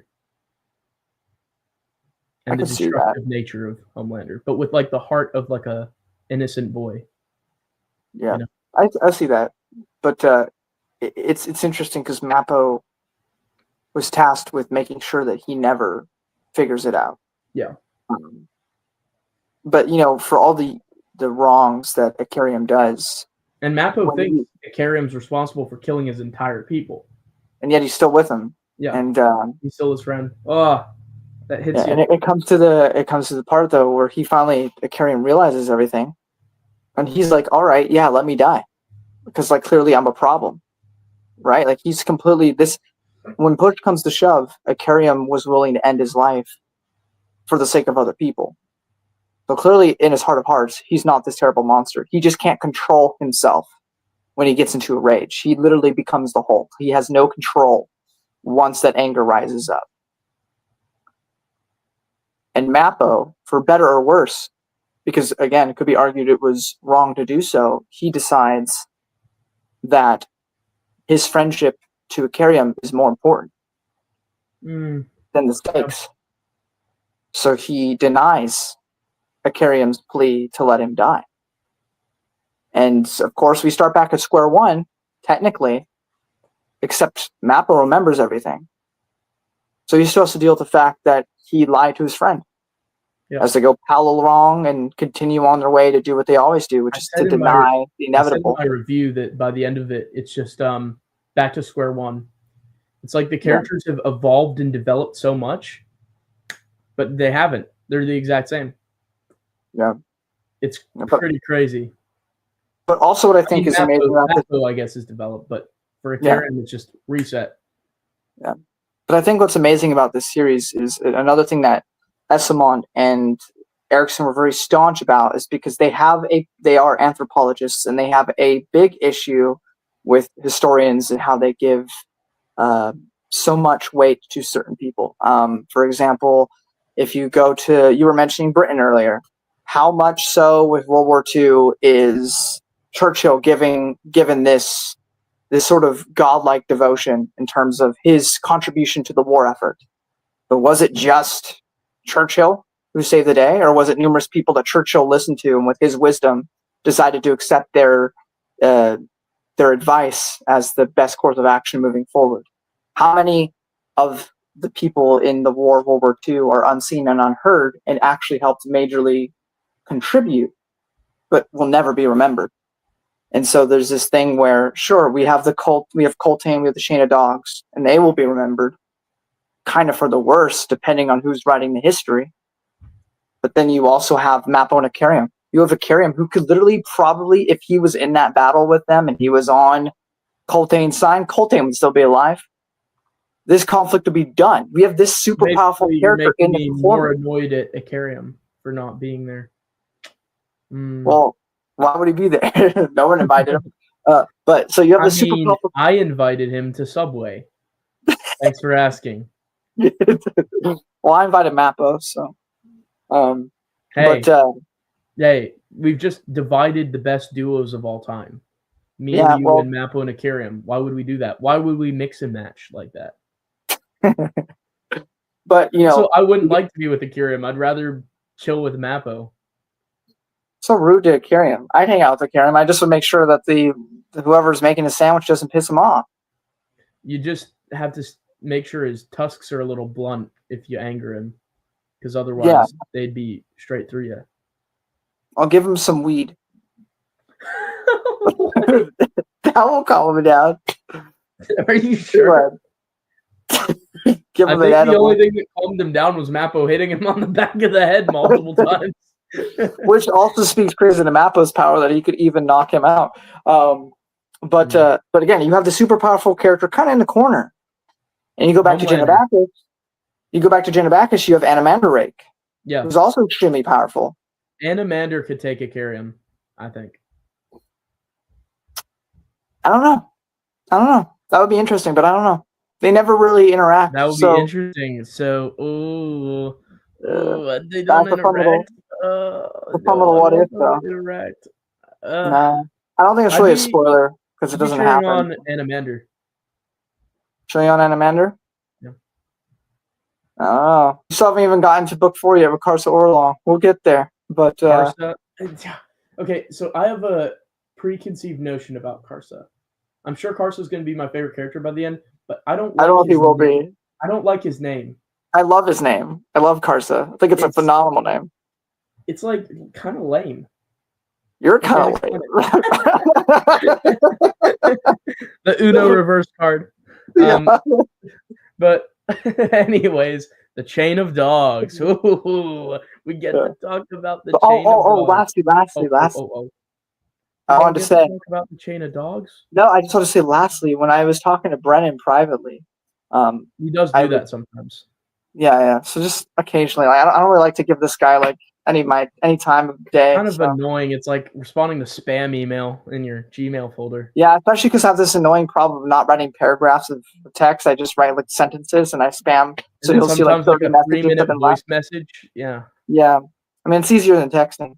But I was going to say that when I was reading about Ikariam and Mappo, and we get to that scene, well, there's a couple scenes. There's scenes where Mappo has these like really like emotional little moments with. I live for the little moments in any of these book series. They kind of stick out to me. Some of the most amazing scenes are scenes that ultimately don't really matter and may not even have been intentionally meant to be that important to you, but to me they stuck out. And I guess that's death of the author, but that's a whole other discussion. But there's those little moments with Mappo and Ikariam or Mappo and Fiddler that just touched my heart and stayed with me. But when like near the end with Mappo and Ikariam, first thing I thought about with Mappo and Ikariam, I thought of Brennan. So just for a little touchy feely there, you know. That's so sweet. Not that I think he's going to go murder entire village or anything. Just after you called me lame, you call me your Ikariam. That's so nice. Yeah. Well, I'll just bonk you on the head. You won't remember. I won't remember that I'm lame. Yeah, or that I said it. Oh, I was like, what? Oh, that's. I don't think you're lame. I just had to say that about Karsa. I just had to defend Karsa. Since I don't know about Karsa yet, okay, I will say on record. Technically, you know about him. We'll say on record, Karsa Orlong is lame, and now you can bring up this footage when he's my favorite character in 5 books. And use it against me. Yeah. I will remember this. I'll clip this. I'll play it on repeat. No, don't. I want if you end up liking him, stricken from the record. Guys can be stubborn and like purposely say like, "Oh yeah, I hate this character," but secretly, he's gonna love him. No, I'll be honest. I'm honest, Abe. Who's honest the most honest character in Deadhouse Gates? Probably Bolt, who says multiple times, "We're all gonna die." It turns out he was the honest one. Oh, there's another touchy-feely moment. Bolt is called Uncle by everyone, which is such a cool detail. But there's a bit where he just like puts his hand on Coltane's shoulder, and in a Coltane's time of stress, and I was just like, it's such a little like blink and you miss it, but it was like, oh, it was nice. One of the meetings, it just showed that there's a bond there, and the way Neither and Nil react to people dying, like curling up inside. Sorno Enith. Sorno Enith was the mage of the chain of the dog. Sorno Enith was the mage, not even the most important character, and still his death. I was like, there goes the magic guy. I was like, that's sad. There goes the magic. Put that on the sticker. There goes the magic guy. He's just gone. It's just Sorno Enith like riddled with arrows on a horse. There goes the magic guy. Yeah. But yeah, the chain of dogs is just brutal. One thing that I alluded to earlier that I wanted to mention, the depiction of children, with I'm trying to figure out how to say this to where YouTube won't demonetize this. Not that you get paid for YouTube anyway. No. Well, tiny little. I actually do get a tiny little bit now. And do you know what that's going to go to? Me eating at college so that I can have some money for food. So thank you guys. You're funding like 5 cups of coffee, and that's it. But anyways, no, I didn't mean demonetize. I mean so that YouTube doesn't take this down, like force it to be deleted. That's what I meant more. I was just joking. Yeah, I know. But you're lame. Anyways. Yeah. Sorry, I lost my train of thought. This was supposed to be a serious bit right here. We're serious. We're serious streamers. We talk about books for fun. Yeah. We only talk about high literature.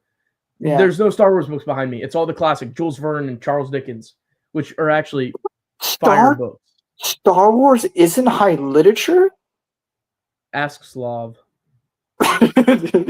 No, but anyways, there's a scene where Callum is walking through. Right, I know what you're talking about. And he sees a bunch of children with their eyes slit, like their eyes slit out, and they're like moaning, and they're like all chained down with spikes through their hands and feet, and they're just like strung out, like on the ground, just baking in the sun. And there's like crows going between them, and that made my stomach feel like not very good. Even talking about it makes me feel kind of sick. And so, like, is that necessary? Right? Is that a necessary thing to have occurred? Is that a necessary thing to have happened? Did we need that? Does it feel exploitative? I think that some people would maybe call this exploitative, parts of it. I don't think it is. As much as I didn't enjoy reading that, it sets the entire tone. Yeah, it sets the entire tone of this lawless, fallen continent. And there's a scene where Fiddler, I didn't talk about it in my review because I forgot, because there's a lot that happens in this book. There's a scene where Fiddler and Apsalar and Crocus ride into town.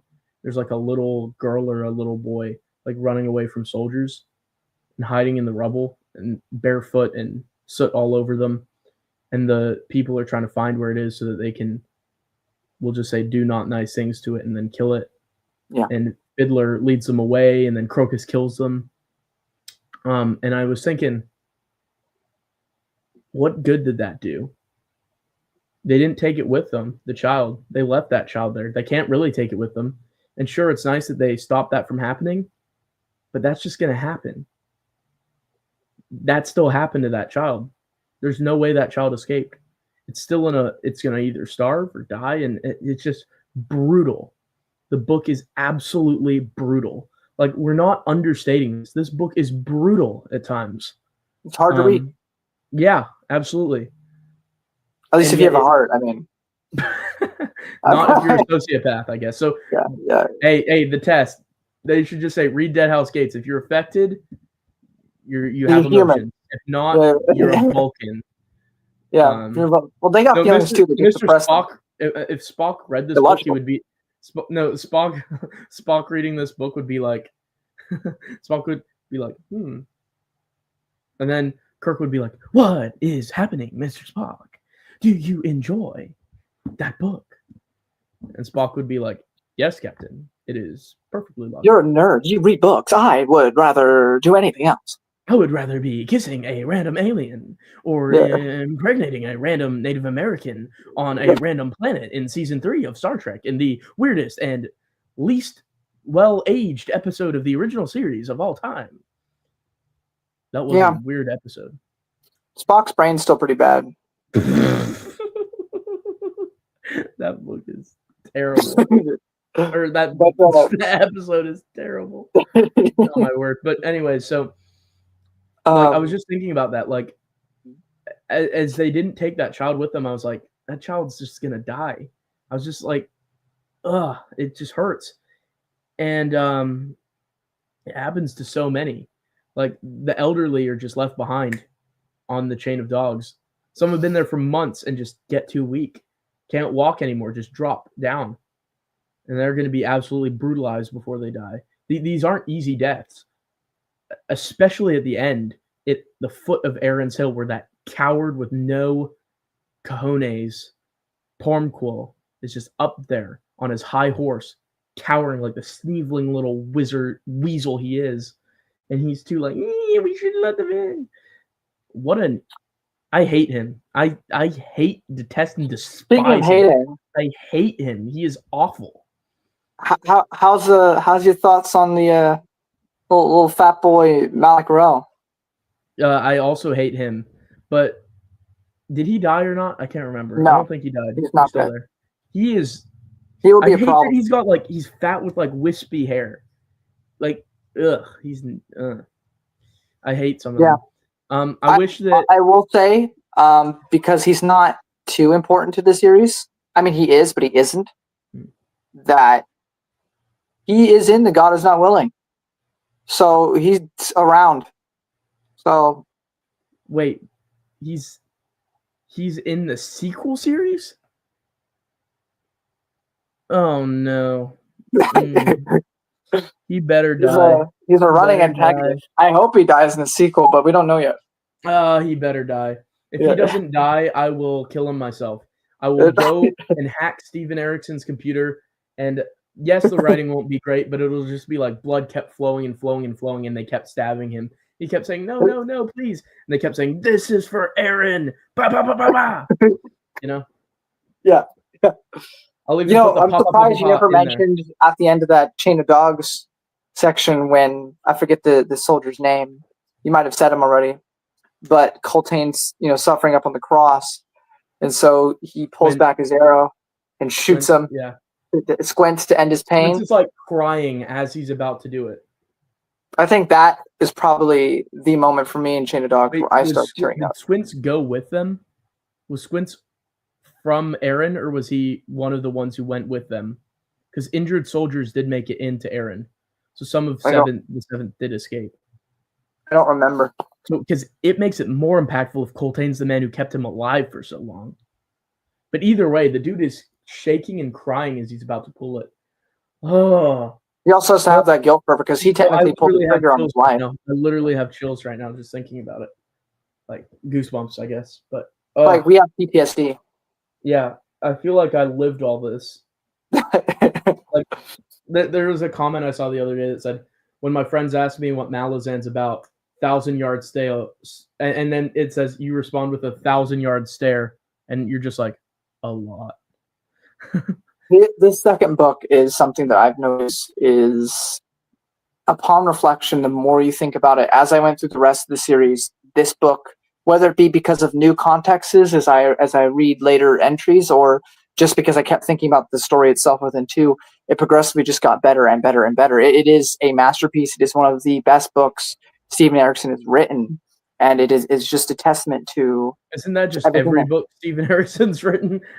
I mean, they're all phenomenal, but this one holds a candle above most of them, too. I think I set my first ratings too high. I already ranked this an 11 out of 10 and Gardens a 10 out of 10. Am I going to be on like 28 of 10 by the end of this?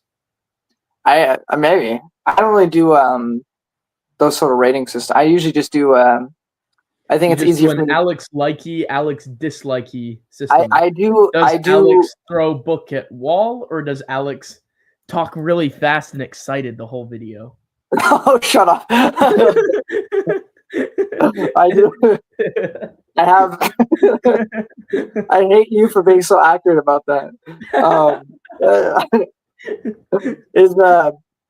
Is a net positive, a net negative, or neutral? Yeah, I think it's a better way of just encapsulating it than. I think you were neutral on arbitrary star to it. You were neutral on Bounty Hunter Wars. Objectively, I was neutral, but I was pissed off that I suffered through it, so I threw the book when I did the. Yeah. Because now that I think about it, it's not a horrible book. It's just boring to me, but that's subjective. It's technically written fine, but yeah, I'm pissed off that I spent my free time reading it, so I chucked the book against the wall. Yes. Oh, that's another thing. Real quick, for those of you who are Star Wars fans, don't know why you're watching this, but I've been talking about this with Marcel, and I know you and Maxine have a little bit of different opinion. But here's the thing. So NGO is 19 books written by a bunch of different authors, and there are a bunch of books which feel superfluous and feel like they are unnecessary to the entire arc of the story. Force Whereas Heretic 1, 2, and Stephen 3, Erikson, Rebel Yep. Lines 2, and maybe Final Prophecy. yeah, That's I mean, maybe I like 5. Final Prophecy, but it's also not necessary. Yeah. But Stephen Erikson has written 10 books, and you know, half of those books, or close to half, have over 1,000 pages. And never once in those books, outside of I made a nitpick with Botchlin and Corbel Broach, who you'll meet in the next book. Yeah. I thought they were a I lot already of fun. saw them in the Dramatis Personae. Yeah, I thought they were a lot of fun. You cut them out of the story, you miss almost nothing. So they weren't necessary, but they were fun. But so kind of like New Jedi Order books. But 1,000 pages in a lot of these books. But I never feel like any of it was unnecessary, really. Everything That's feels a like lot of pages in those books. Yeah. Up on that shelf. But I feel like all of Stephen Erikson's works don't feel like filler. Feel like they actually are necessary and work. Like from there what were I've seen certainly so far, I completely agree. There are certainly parts in Deadhouse Gates where I was less engaged. Yeah. You in different sections than me, but still, I never felt like my time was being wasted. Exactly. Like I was kind of bored. Not bored, really. I was kind of just less interested. Yeah. Like still interested, but less interested when it was like Mappo and Icarium. Now we're going to go to this room and watch the servant wash clothes. Now we're going to go to the basement and listen to voices. Now we're going to look for a broom.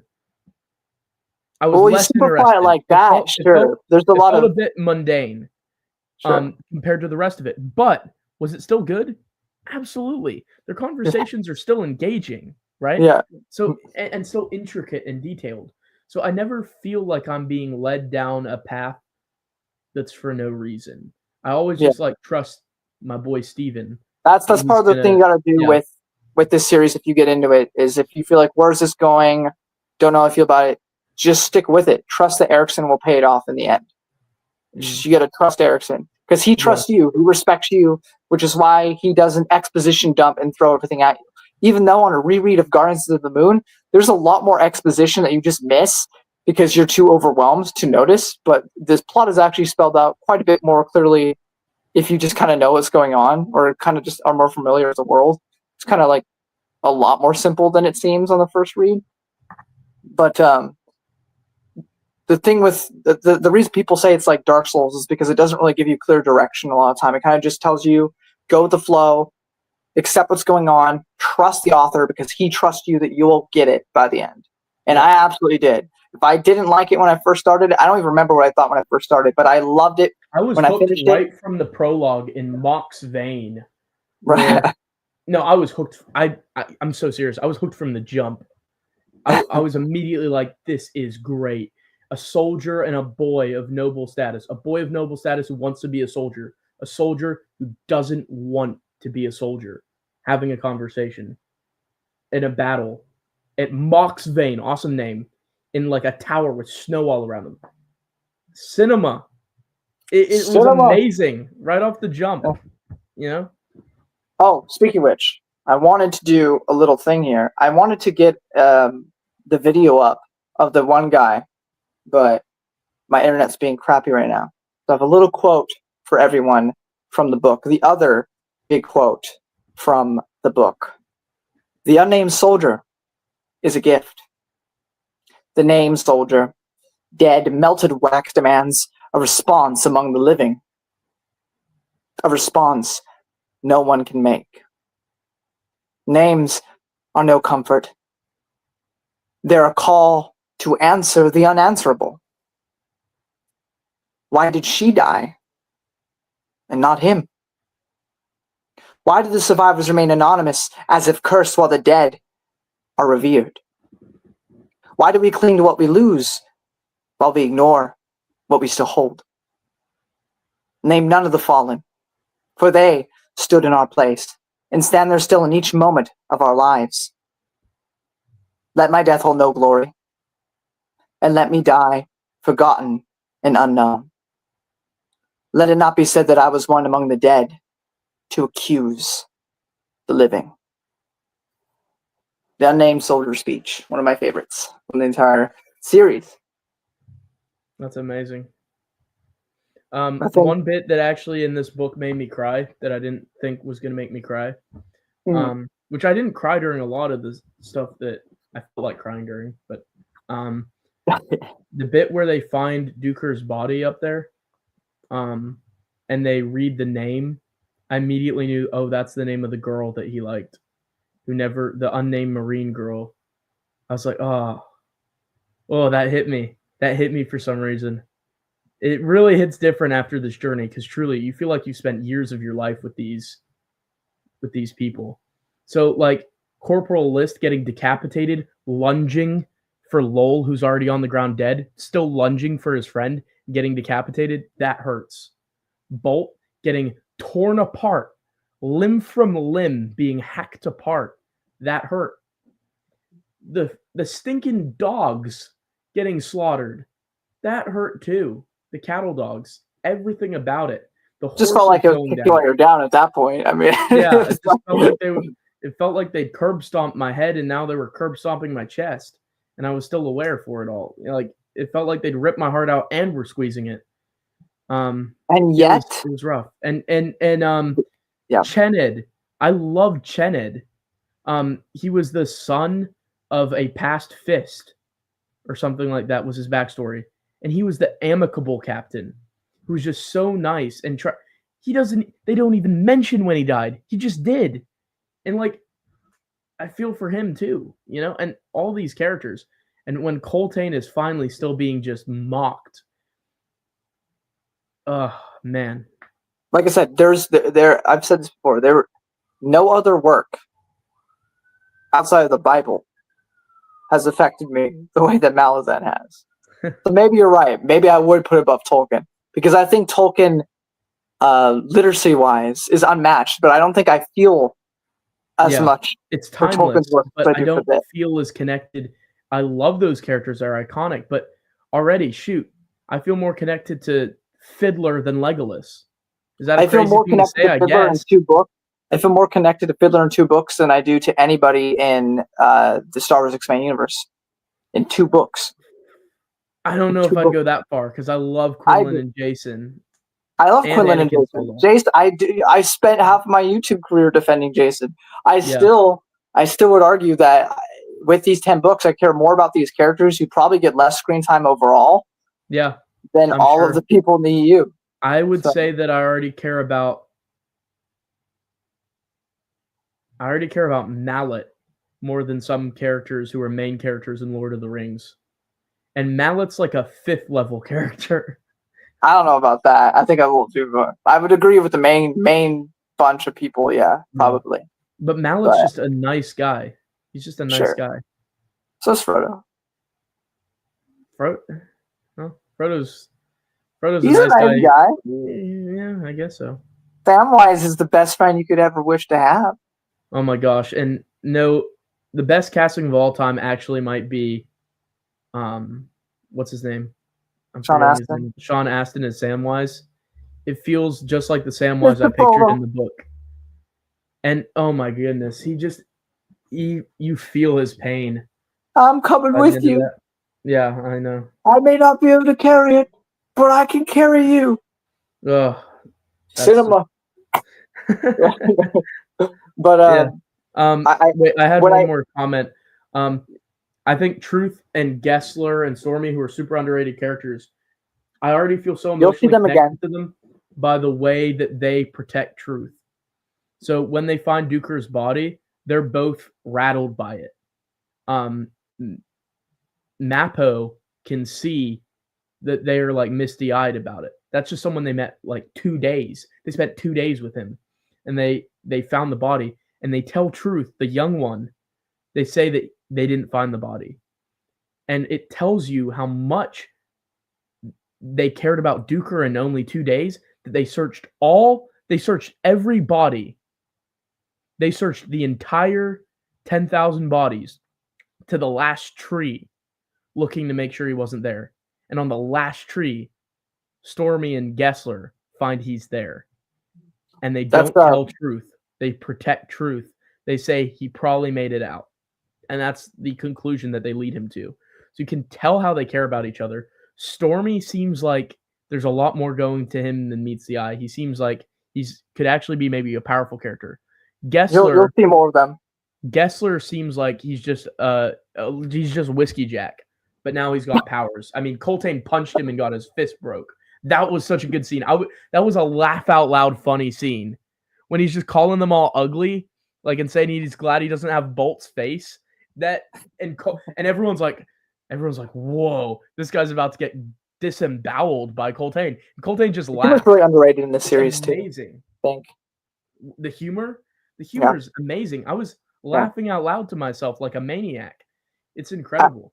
I wanted to say, I think this book is really dark, but I don't think it's grimdark. Now, I know you've primarily read the EU and some fantasy. You're not deep into fantasy. Neither am I.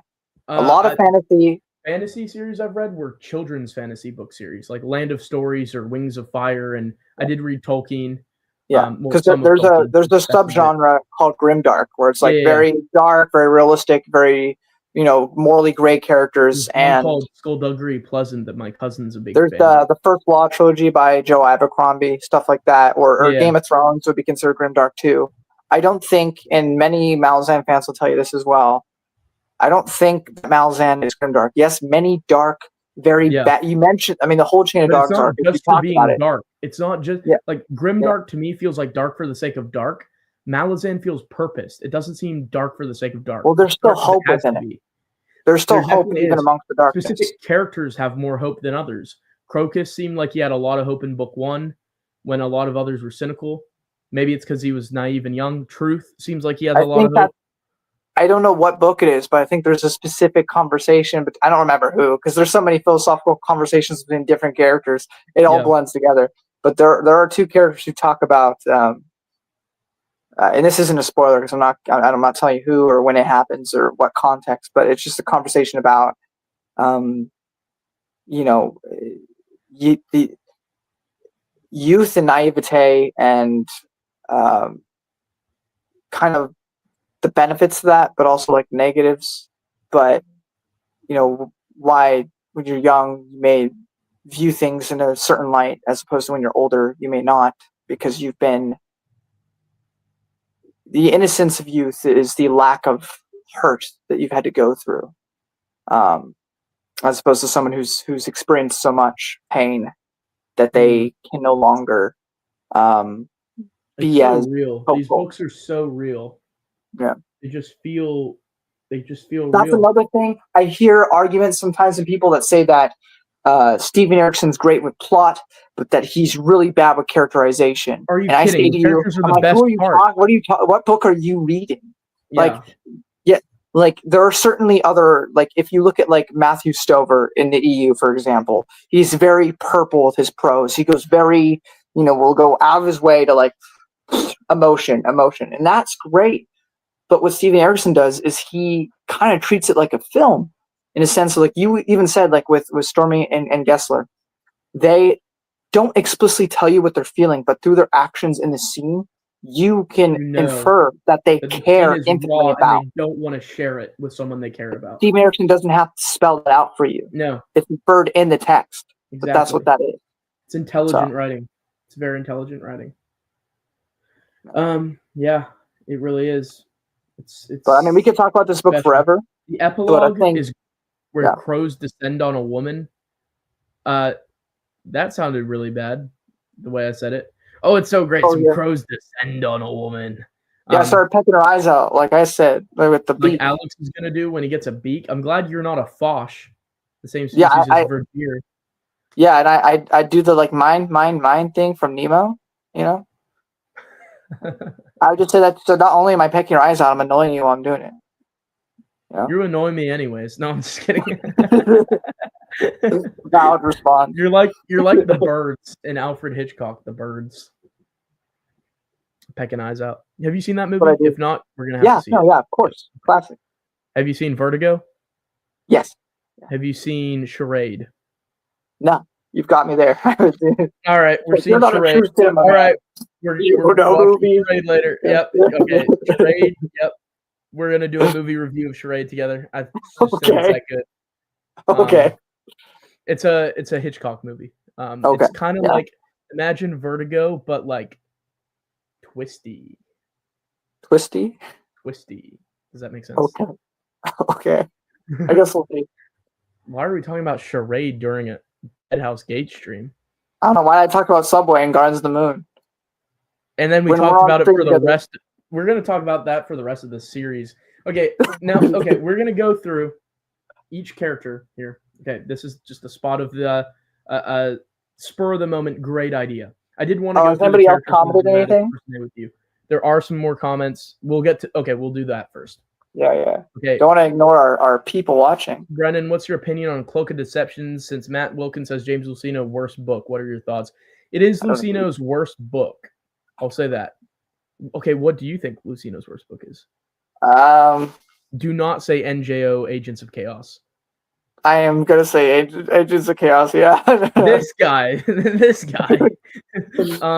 just kind of boring. The first one's really good with him and Droma, and the drama with everything with his wife and everything. But then the second one just kind of like drags on longer than needed to. You're right, but it's still better than Cloak of Deception. So I don't know. I really like the prequels, and I think he does a really good job with all the prequel books. Absolutely, I still like Cloak of Deception. Yeah. I do like it. I think it's like a 7 to 10 book. Yeah. I mean, compared to Malazan, it's like a 0.3.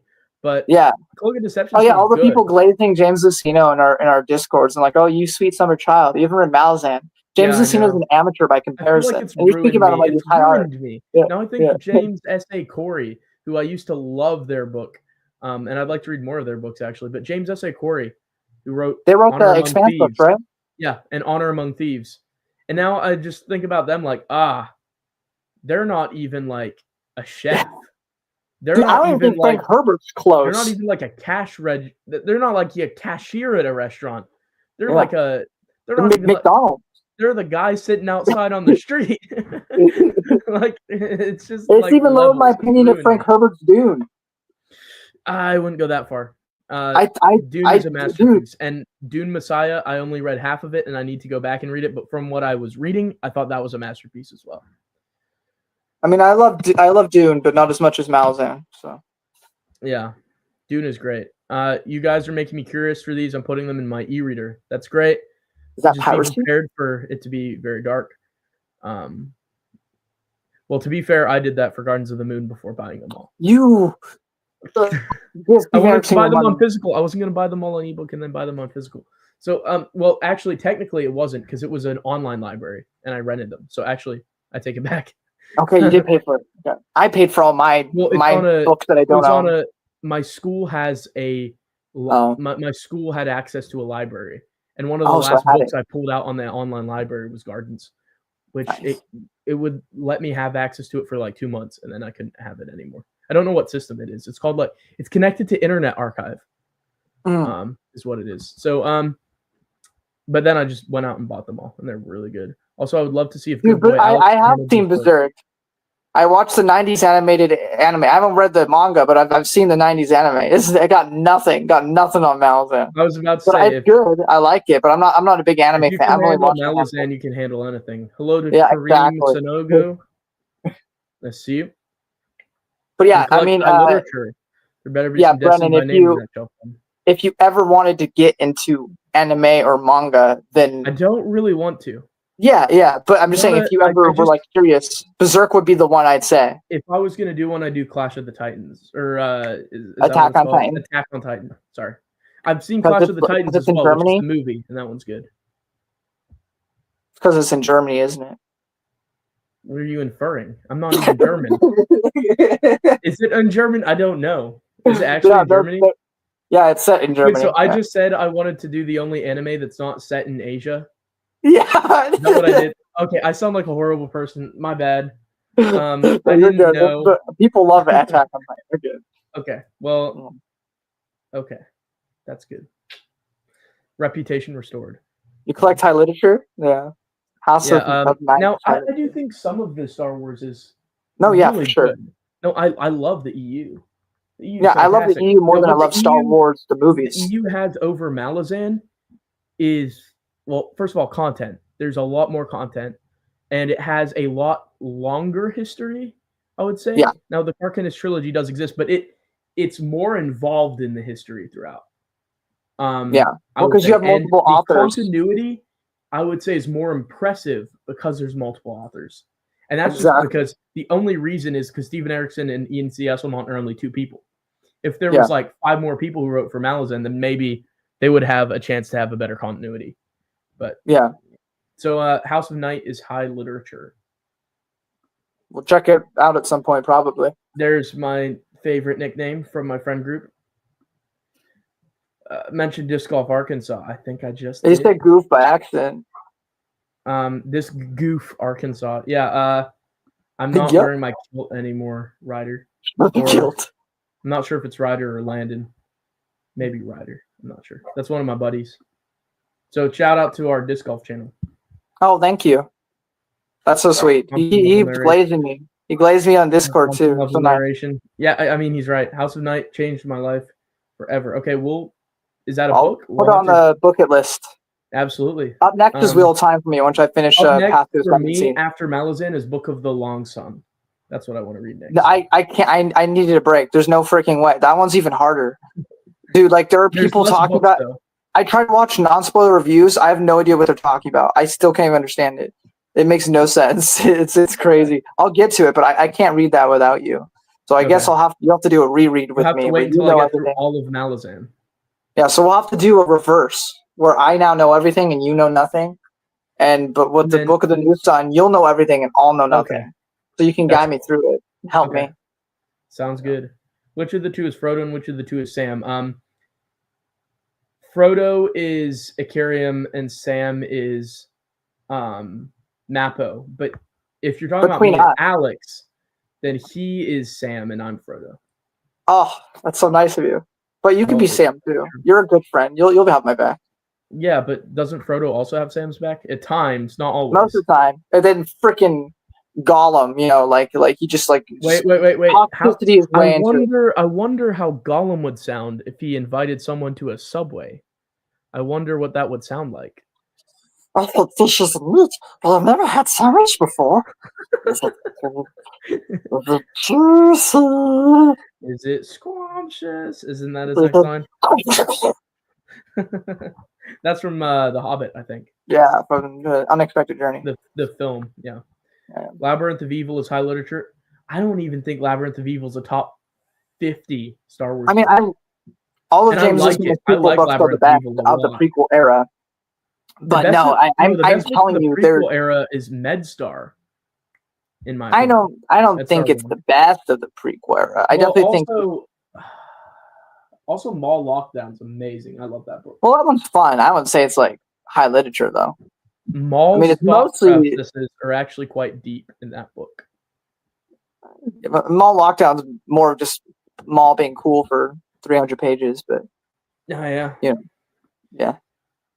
The manga adds a lot. Berserk is dark with some bright spots. Fair enough. Yeah, I have to get to the manga at some point, but I just have so many like novels I got to get through.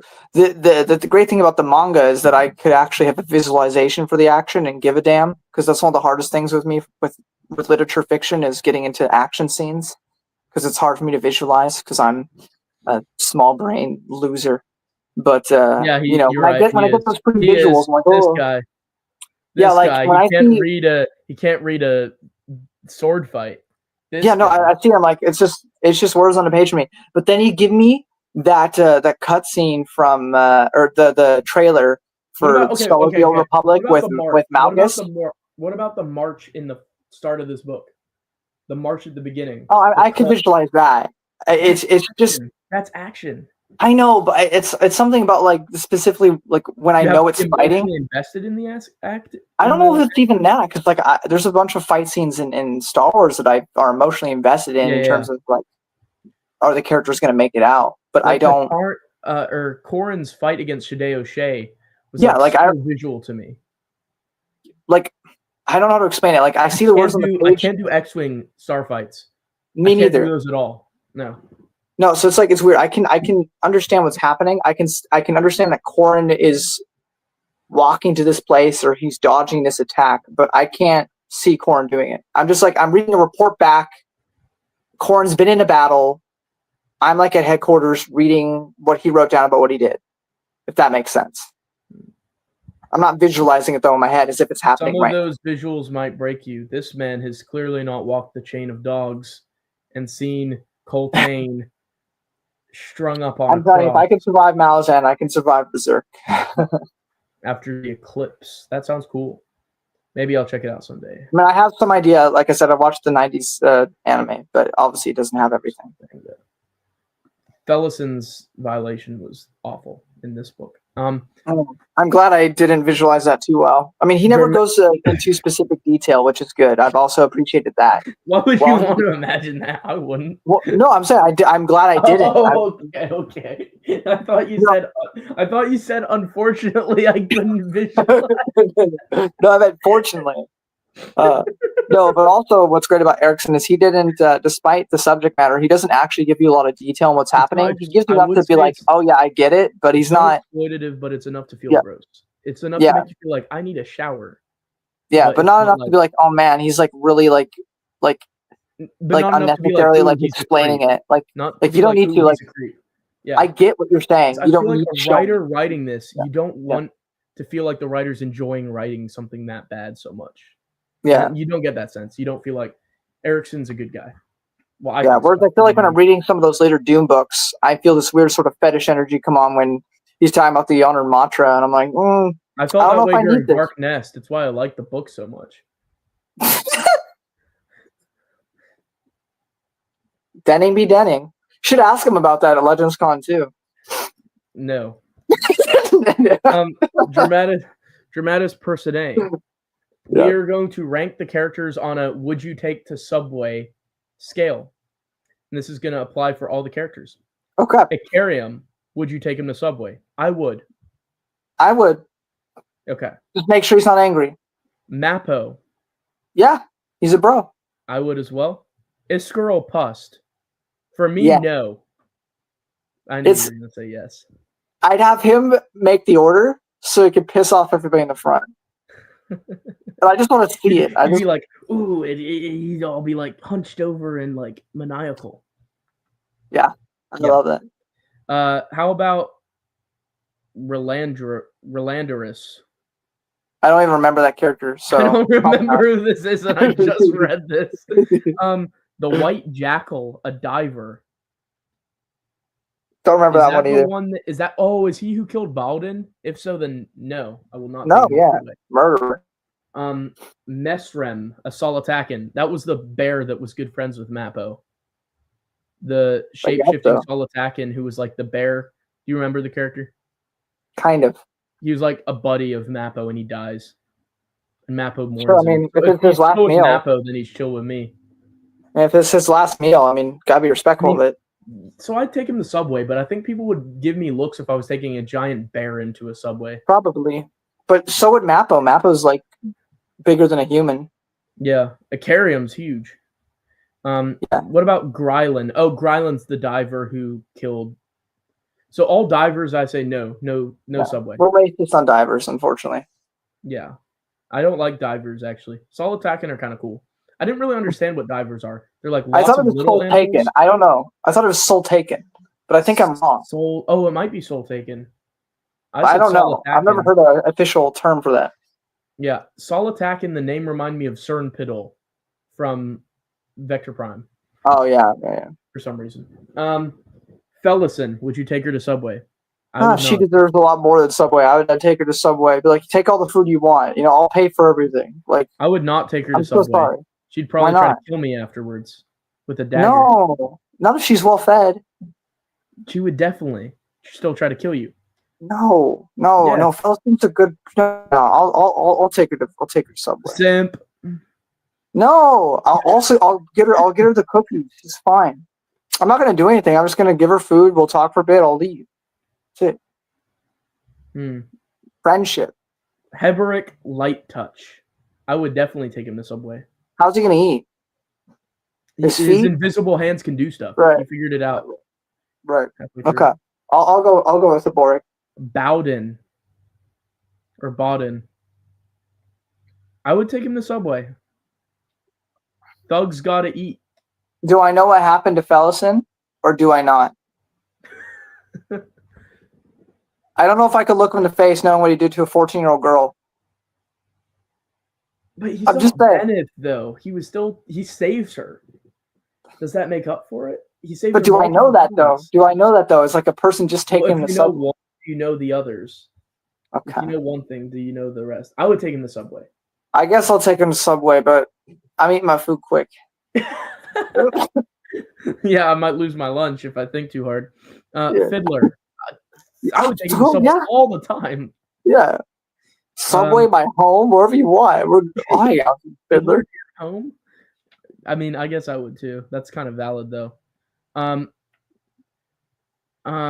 Crocus. Oh yeah, even though he's a little annoying, I'd take him to Subway. Crocus is like literally me. No. Crocus is such a G. I love Crocus. No, I like Crocus from here on out, so it's okay. It's only described as just a visitor from Darujistan. That's all that he gets. That's funny. I read that Steven Erikson wanted to kill him off after book 1 because Crocus wasn't Crocus. Yeah. Who was going to originally kill Crocus in Gardens at the end, but because he was a movie writing character. Did you know that? Oh, Alex? Alex is frozen. I can't hear you. Oh no. I think Bowden got to him because he almost didn't give him Subway.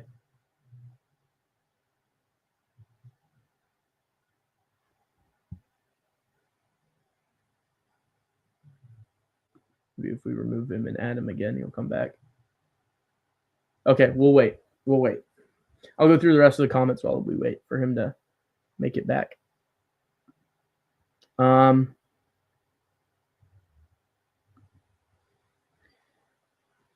I'm in Young Jedi Knights. Awesome. 5 books until NJO first time. You're going to love it, man. Just say your question is for me, Brennan. I can't go. So if he snaps, he can blame it on me. That was about Icarium, I'm assuming. But you're going to love NJO when you get there, Nazo. It's good stuff. It's real good stuff. But Deadhouse is a great book. And we'll continue our Subway ranking of the characters. The only way to rank characters once my buddy Alex is able to return.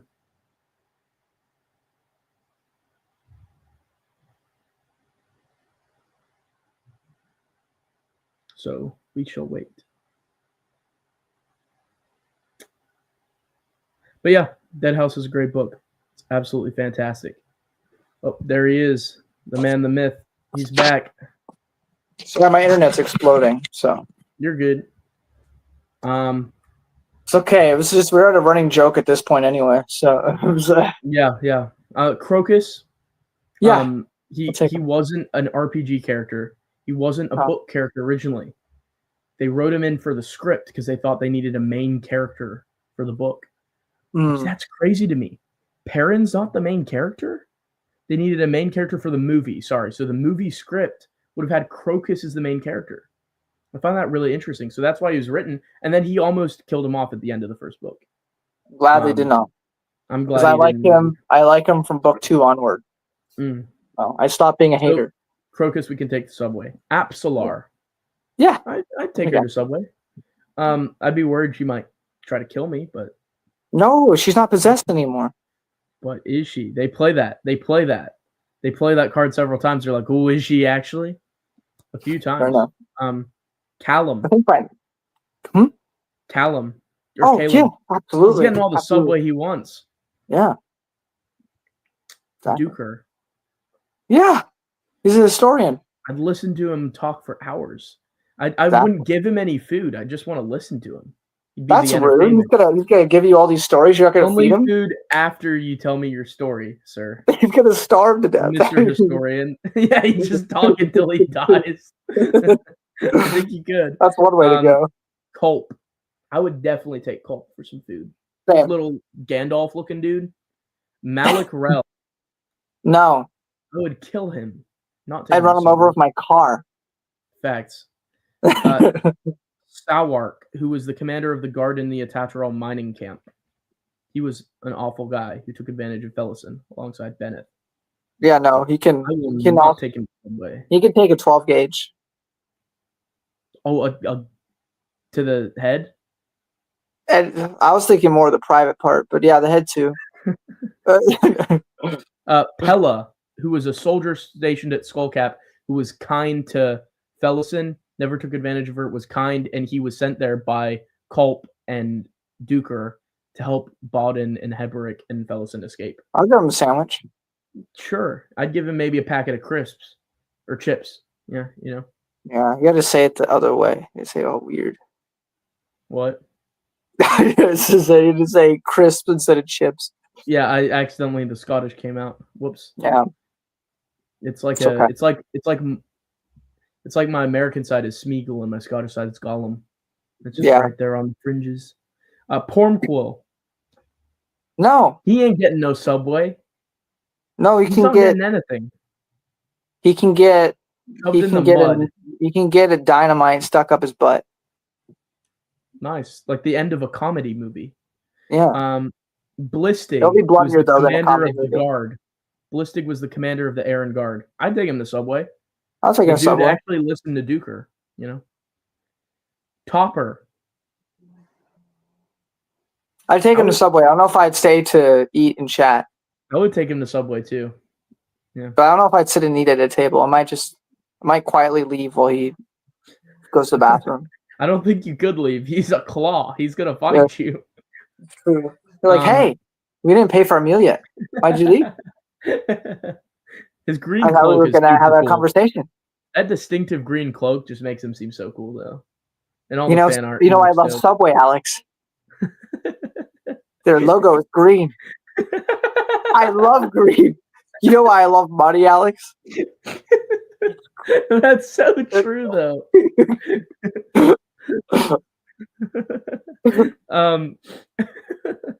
My favorite Wiggles was the green one. His favorite superhero is Hulk. Yeah. I didn't love Blue's Clues, but I liked his owner. He always wore those green striped shirts. Topper's not Scottish. He's definitely Irish because he's got that St. Paddy's Day about him. Lol. Yeah. I mean, it would be a downer, but I take him. A ton of Subway. I know he's depressed, but he needs it. He needs help. Yeah. I give him 6 pieces of those great chocolate chip cookies that have no ripening as good as they are at Subway. I give him those that are in the little case. Yeah, I get him some milk too. Ask him to heat it up for me. We're gonna be broke after this. Subway is unholy expensive nowadays. Well, it's not our fault that Malazan has such a large cast of characters.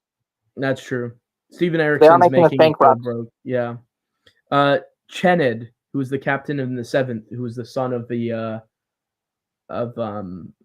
High Fist, and he died at some point, but he was very nice. I don't know him that well, so I'm gonna be honest. I'll take him to Subway. I don't know you. He was one of my faves. I don't know you, so I'm not gonna pay for you. Fair enough. I assume you'll say that also for Solmar, who's a captain in the 7th. Solmar questioned Duker and Coltane multiple times, so I will not take him to Subway. Yeah, absolutely. List, the corporal. Oh yes. Yes. He's getting Subway. That poor guy. I'll give Subway the jagged ghost that he's seeing too. I'm buying the whole Subway for him. The whole. He can now own that Subway. Franchise? Oh wow. The whole he owns that store at least. I didn't realize you had connections like that. Well, I'm gonna break some legs, but we're gonna get it done. No, okay.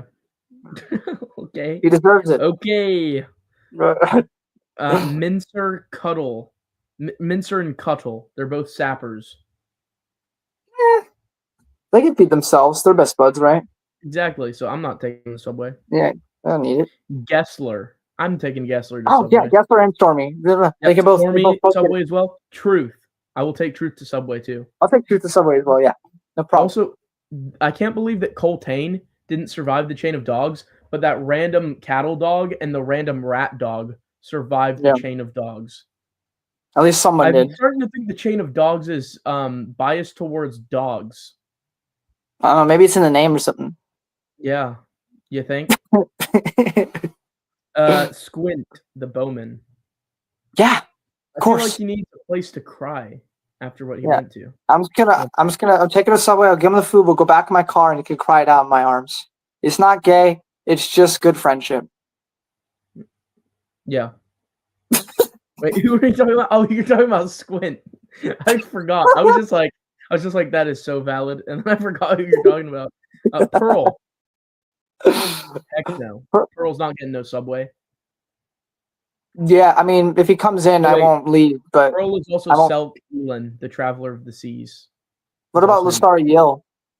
We've not gotten to her yet, but I will not give her subway. Why not? Because she's not very nice.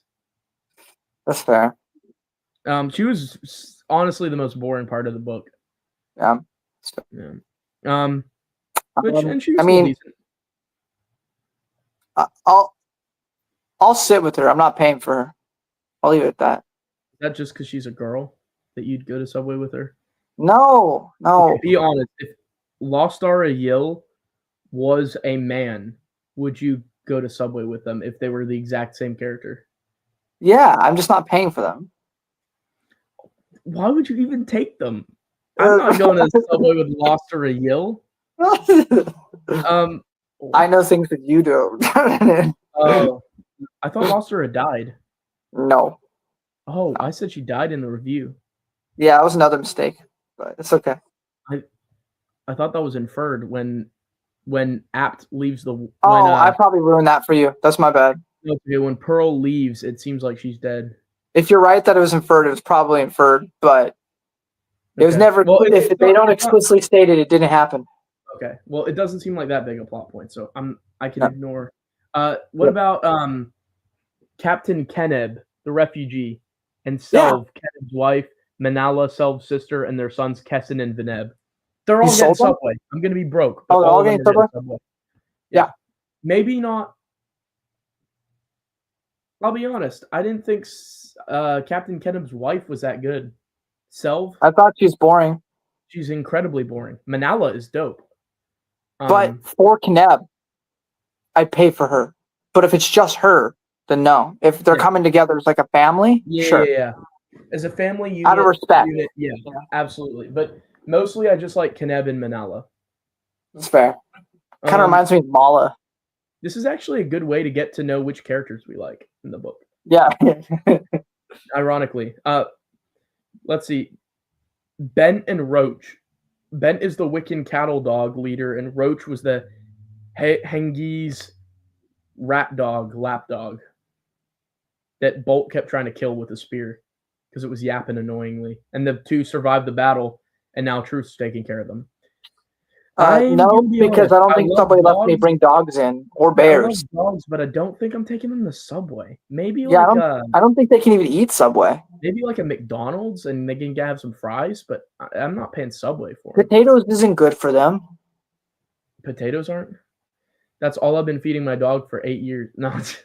And that's why he's dead. Yeah, he has chicken. Coltane. Oh, yeah. I'm giving Coltane the franchise. Coltane now owns Subway. I don't remember this character. Temel. He's a young lancer. Nah, I don't know you, man. Sorry. No Subway. Sorno Earnoth, the warlock. The Wiccan warlock. No, sorry, man. I don't know you well enough. What? He died at the forest battle. You don't remember Sorno? You gotta remember, this is also like books ago for me. I don't remember the lesser characters. He's not a lesser character. He's the head mage as they're going through the chain of dogs. Listen, I remember Coltane because he's the most important one out of all of them. I do care. Bolt, right? And Lowell? Yeah, Bolt and Lowell, of course, but I don't remember that one. Remember Chenid? Keneb? Chenid. Chenid? Kind of. The name sounds familiar. Gotcha. Yeah. No, I'm sorry. He is definitely. I'm sorry. You don't understand how much happens between 3 and 10 for me to forget all of the specifics of 2. What about Nil and Neither? They're the warlocks that look like children that survived the battle.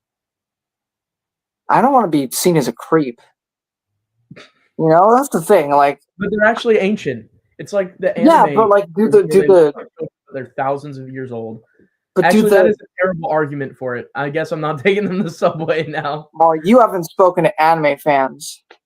They'll make some crazy art, I tell you. It's okay. They're 2,000 years old. Yeah, I know. They look like a 7-year-old, though. Yeah, it's not okay. It's not. They need help. Agreed. Anyway. Actually, it's kind of weird that Nil and Neither are described as centuries old, but they're only kids. Yeah. I mean, I'd take them in really as long as... I take them in so long as the subway employees know how old they are, because I don't need to be like looking. Their uncle or something. Yeah, maybe. Depends on how young they are. Could I pull off an uncle at my age? I guess I can. There are people that are 19 and pregnant, so what am I talking about? You can pull off the cool uncle. Yeah, I probably will be. I already got the dad bod, but no kids. So, look, I'm skinny everywhere but my stomach. What point? Well, luckily the camera angle never shows it. So, Bolt. Yeah. Bolt is getting Subway. Bolt is getting a couple Subway. Beria and Mesker Cetril. They're both red blades. Nah, no Subway. No. They died heroically. Coltane himself honored them, actually. So maybe I will give them Subway. Coltane gives a speech and he specifically honors them by name because of how hard they fought. Well, then Coltane can pay for them. I'll pay for him. N.A. Baralta, who I don't remember at all. Me neither. Arpat, but they're also red blades. They ain't getting Subway. No. And Loster Ayil is not getting Subway. If she pays for it, I'll sit, but I'm not paying for her food. She murdered an entire tavern of people. They probably deserved it. They were minding their own business. She killed them because they couldn't witness that she was following Callum. Well, that's their fault for being in a vicinity. They were just a random town. No, what is this simping for Loster Ayil? She's not even that good character. It's just because I have context. That's all. I can't say anything else. Nobles on the Chain of Dogs. Nethpura. He's the one who Duker snaps his neck because he tries to. He says that Coltane had committed war crimes against them and hadn't actually helped them. No. And so no Subway. They can go eat at McDonald's. Get away from me. I wouldn't even give him McDonald's. I'd snap his neck. No, I wouldn't give him McDonald's, but they can go to that other store away from me. Oh yeah, gotcha. Are we sponsored by Subway? They should. After all the Subway mentions, they should. Nestro, Pulik, Alar, and Tumlet. They're also nobles. I remember one of them was nice to Duker, so I'll get him Subway, and the other two were jerks, so no Subway for them. I guess the same. I don't really remember these characters. Yeah, there's so many characters. Shaik. That's what I'm saying. The OG Shaik, not Fellison Shaik. No, she's in charge of the entire rebellion. And, yeah, so I'm not giving her Subway. Leoman. Even if I could understand their play, the way they're going about it, it's wrong. So. The things they're doing to children, slicing their eyes out. Leoman, he's kind of chill. I might take him to Subway.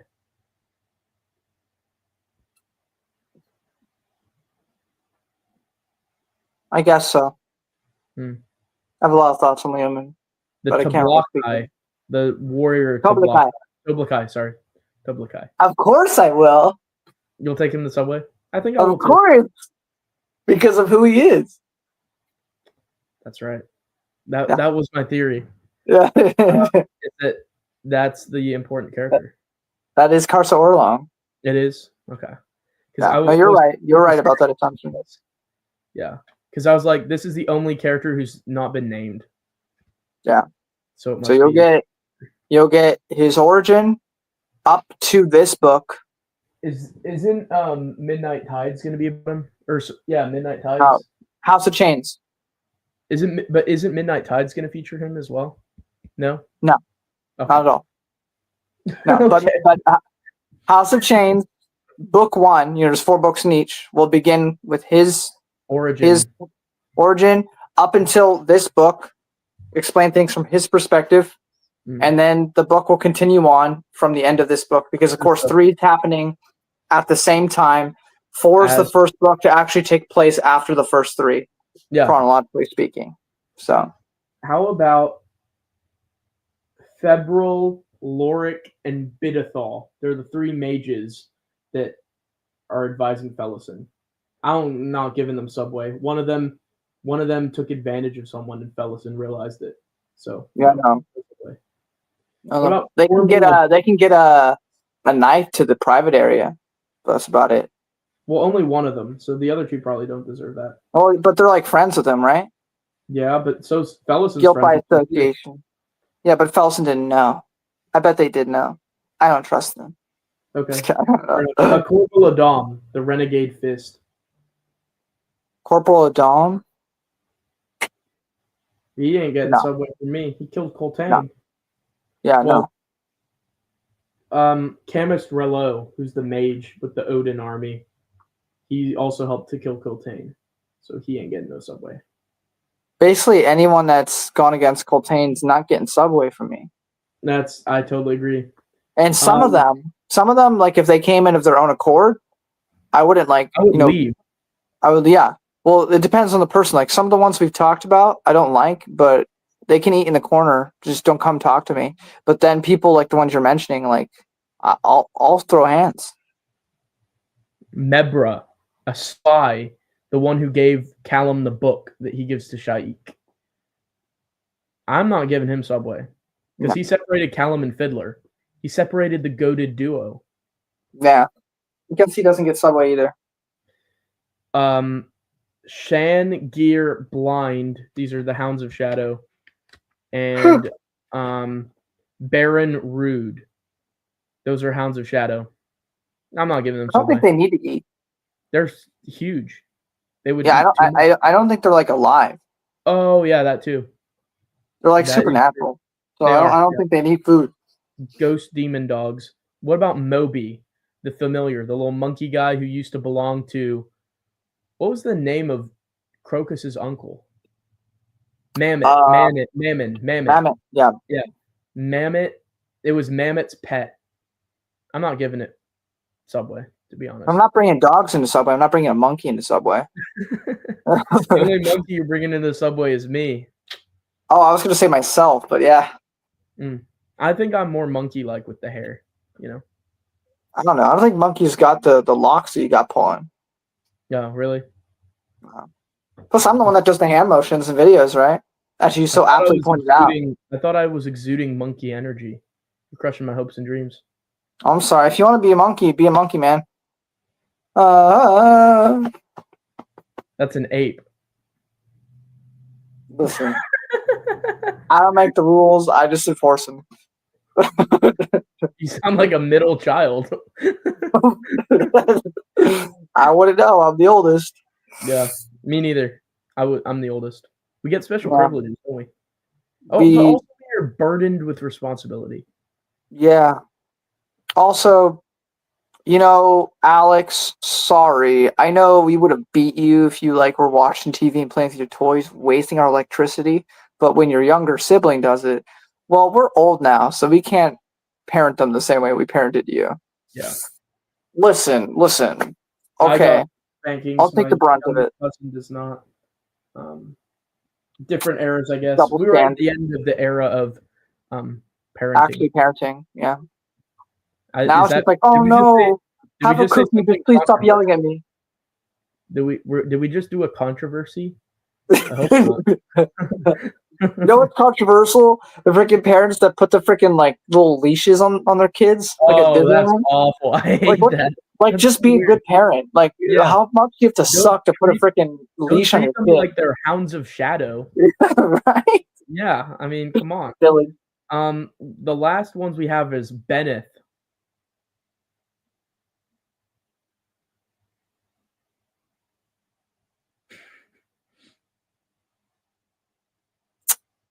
Do I need to say anything?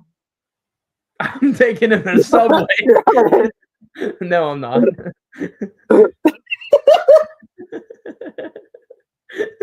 I'll take him. I support what he does. Big fan. Gonna follow suit. That is crazy.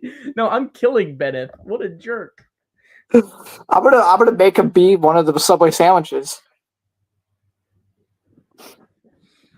You're gonna beat him with a footlong? I'm gonna Hannibal Lecter him. Bon appetit. Yeah, Bennett and me have beef on sight, as they say in Britain. He won't have beef when I'm done with him.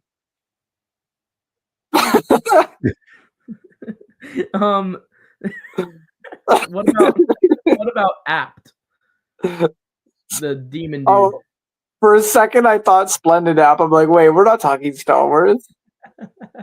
The demon dude. He's kind of cool though, which is bad in real life. But in Malazan, demons are kind of funny. Yeah. But he doesn't understand English very well though. He speaks very stilted. And also Panic, the child that got his eyes sliced out that Apt rescued. Well, of course I'm feeding a little child that got his eyes sliced out. Yeah. I'll feed him. It's okay. It's okay, little guy. What about Ralik, the father of Absalar? I'm gonna be honest. I'm not taking him to the subway. Go fish, buddy. Damn. All right. I mean, he's a fisherman. He can feed himself. What did he do to hurt you? I mean, he led Absalar to Shaik to try to get her to become the new Shaik. Father's gotta do what a father's gotta do. That's like a bad thing to do to your daughter. Yeah. No, I'm probably not taking him to the subway. But I'm not mad enough at him to kill him. And the last two that we have here, Cotillion and Shadow Throne. Oh yeah, I'm taking them all the way. What if they were Kellen, Ved, and Dancer? I'd still take them. I'd take all four of them to the subway at once. They're just fun to listen to. They might be terrible people, but they're really fun. I don't know that they are yet. I don't think that they are. Objectively, they are not terrible. I would say that. I will say, based off of the two books, that I don't think that they're terrible. Yeah. I can't speak to the rest of the books. I think it stands throughout, but I don't want to let my complete knowledge color your perspective. But I'd say based off the 4 books, I don't think. But they certainly will do stuff later that will make you question it. So I will stand with book 2. Bennett. Yeah, I'll say by book 2, I would totally take him to the subway. It is the perfect name for someone you hate. Bennett. What? Bennett? Yeah. Dirty Bennett. You should call the people you dislike now Bennett. True. They won't know what you're saying, but you'll feel like you made a good diss. Yeah, that's so true. Yeah, we used to have Subway here, but it closed down. Spoiler, nobody went to eat there. Well, shoot. Wow, that's because they're lame and don't know what good food is. Why Subway? Why not Jersey Mike's? I personally think Subway's better, but the reason why we did that, it's a reference to episode 1, where randomly Alex professed his love for a Tilan Emis that I don't even think is that cool. Tilan Emas.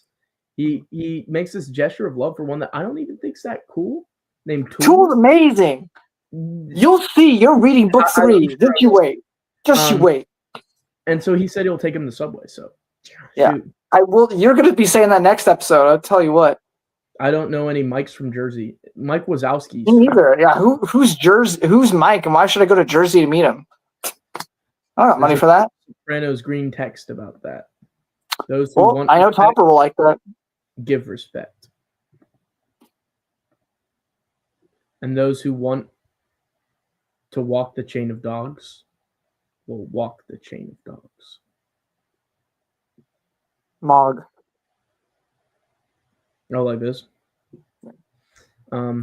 Those who are in Skullcap do stuff in Skullcap that they shouldn't do. Do you agree? A lot do. Mm-hmm. Like Bennett. Yeah, I know. And Sawark. Yeah. So, you know. And those who escape Skullcap become insufferable. And acting like jerks. Yeah, exactly. Yeah. Mm-hmm. But it's crazy to understand why, though. Yeah. But also, this is what Malazan does. That it makes Brennan one of the most moral men I know. Oh, that's a nice thing to say. Tell me, yeah, 14-year-old annoying, rude girl. I hate her. Rapist? Mean to He's the bad, though. I never the fake. I know.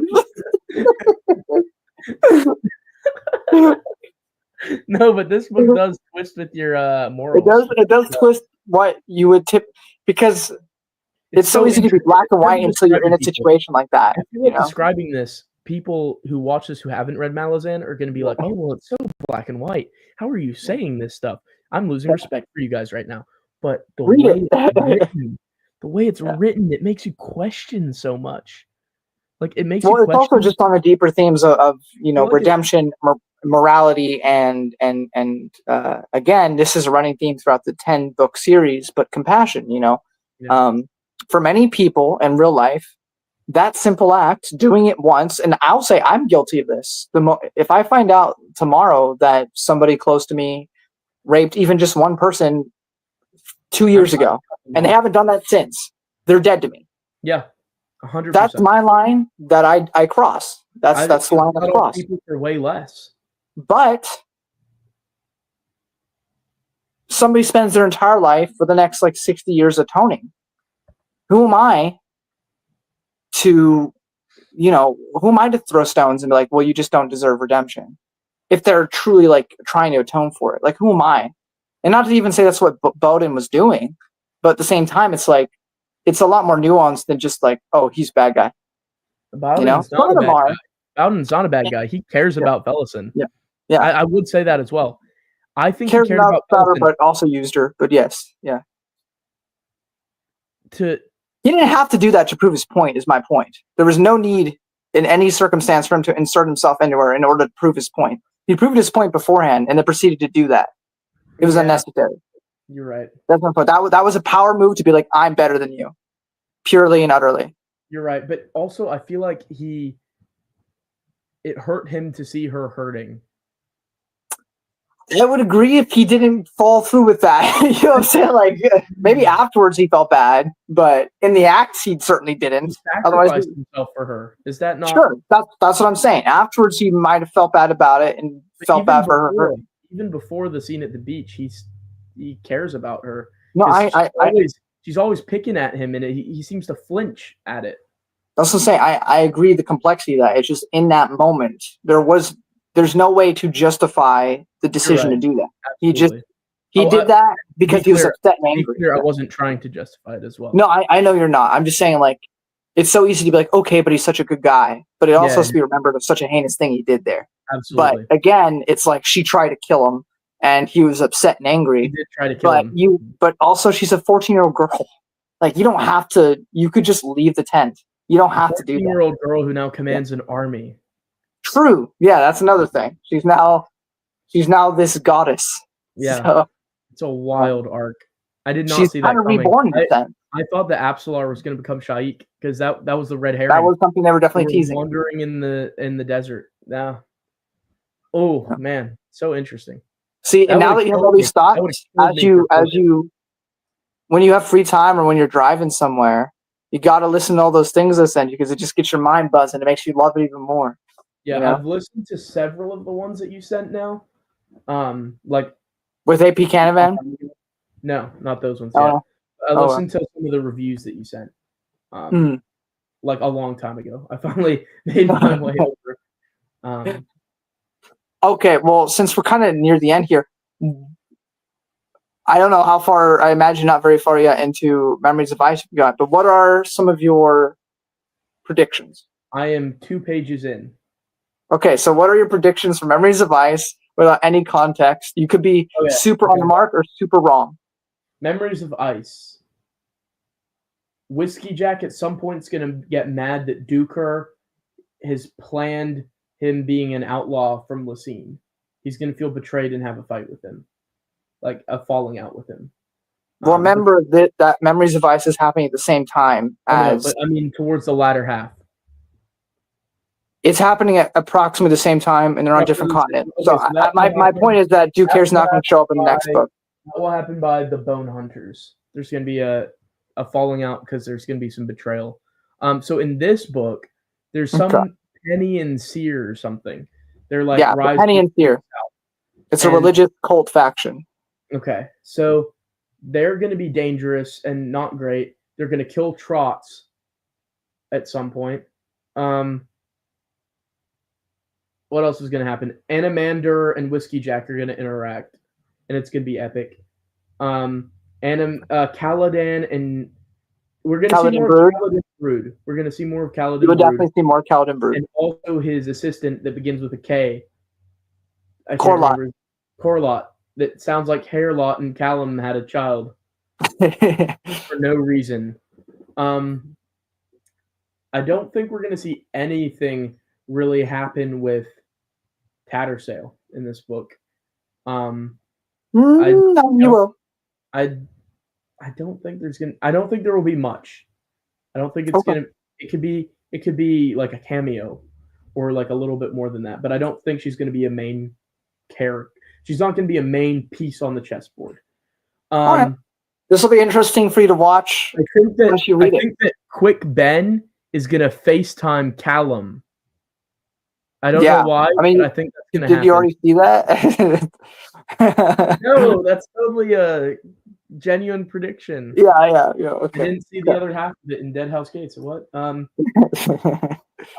think that Dujek, I'm gonna really like him more than I already have, because I really like Dujek, but I think we're gonna see more of Dujek. Dujek never had a point of view. I think he might have some point of views here.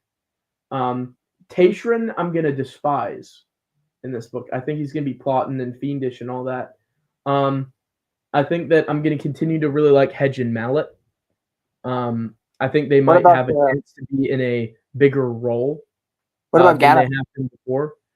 I think that Gano's Perrin. I think that he's gonna develop a friendship with Whiskey Jack and with Quick Ben. They're gonna explore how he's now a member of the group and explore him continuing to build respect, continuing to care for these people, and continuing to kind of find himself. Is kind of the plots that I see unfolding. I also think that I also could see. I know that Topper's kind of over in Darujistan. Oh, Talk the Younger might come back.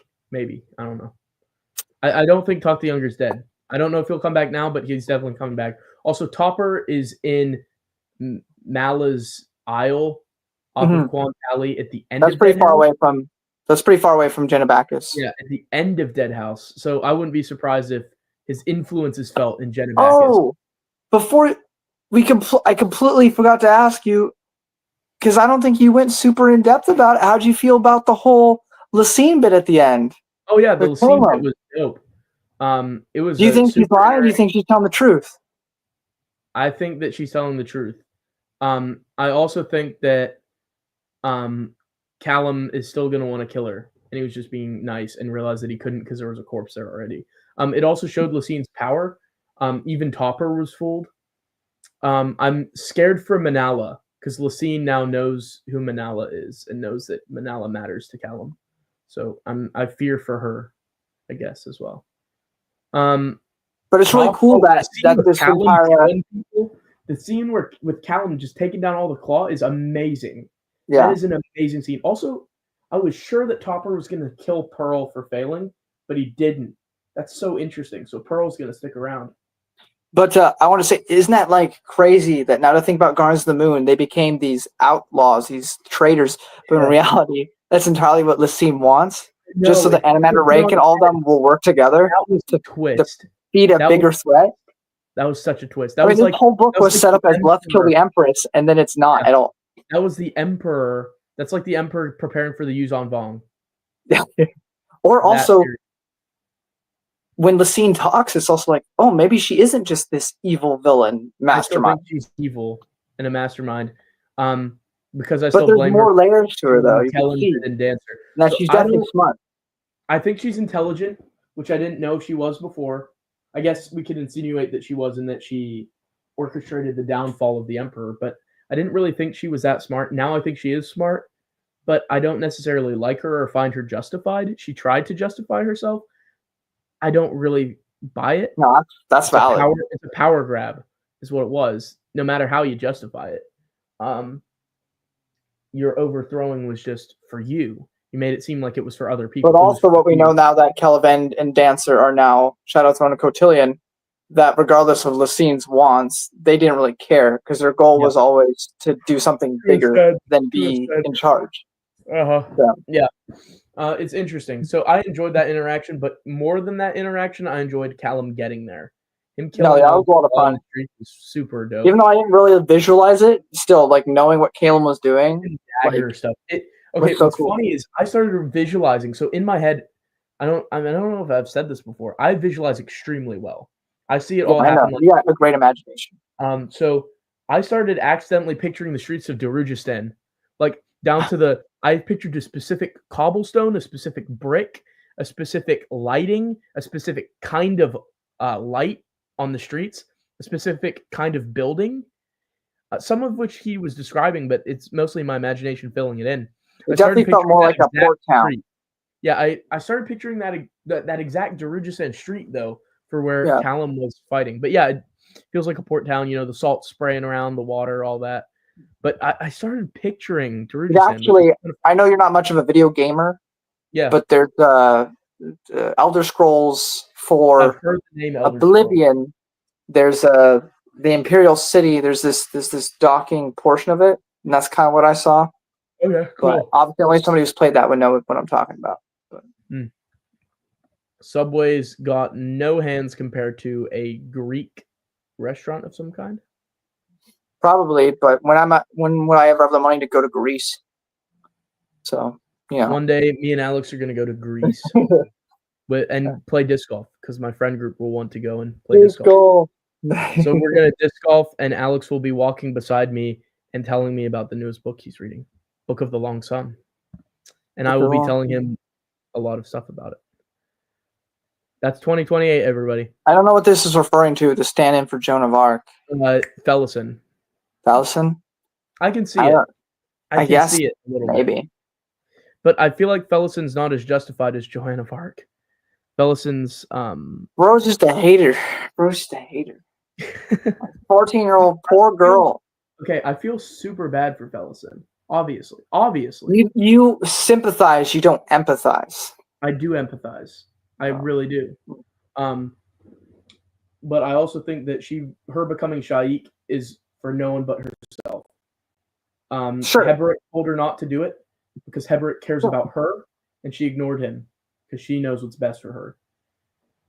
Now, this might be controversial, but I don't think a teenage girl or a teenage guy knows what's best for them.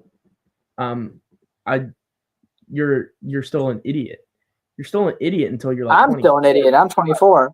Yeah, yeah. Don't I know it, Alex? No, I'm just kidding. But yeah, we're all idiots. So it's just like,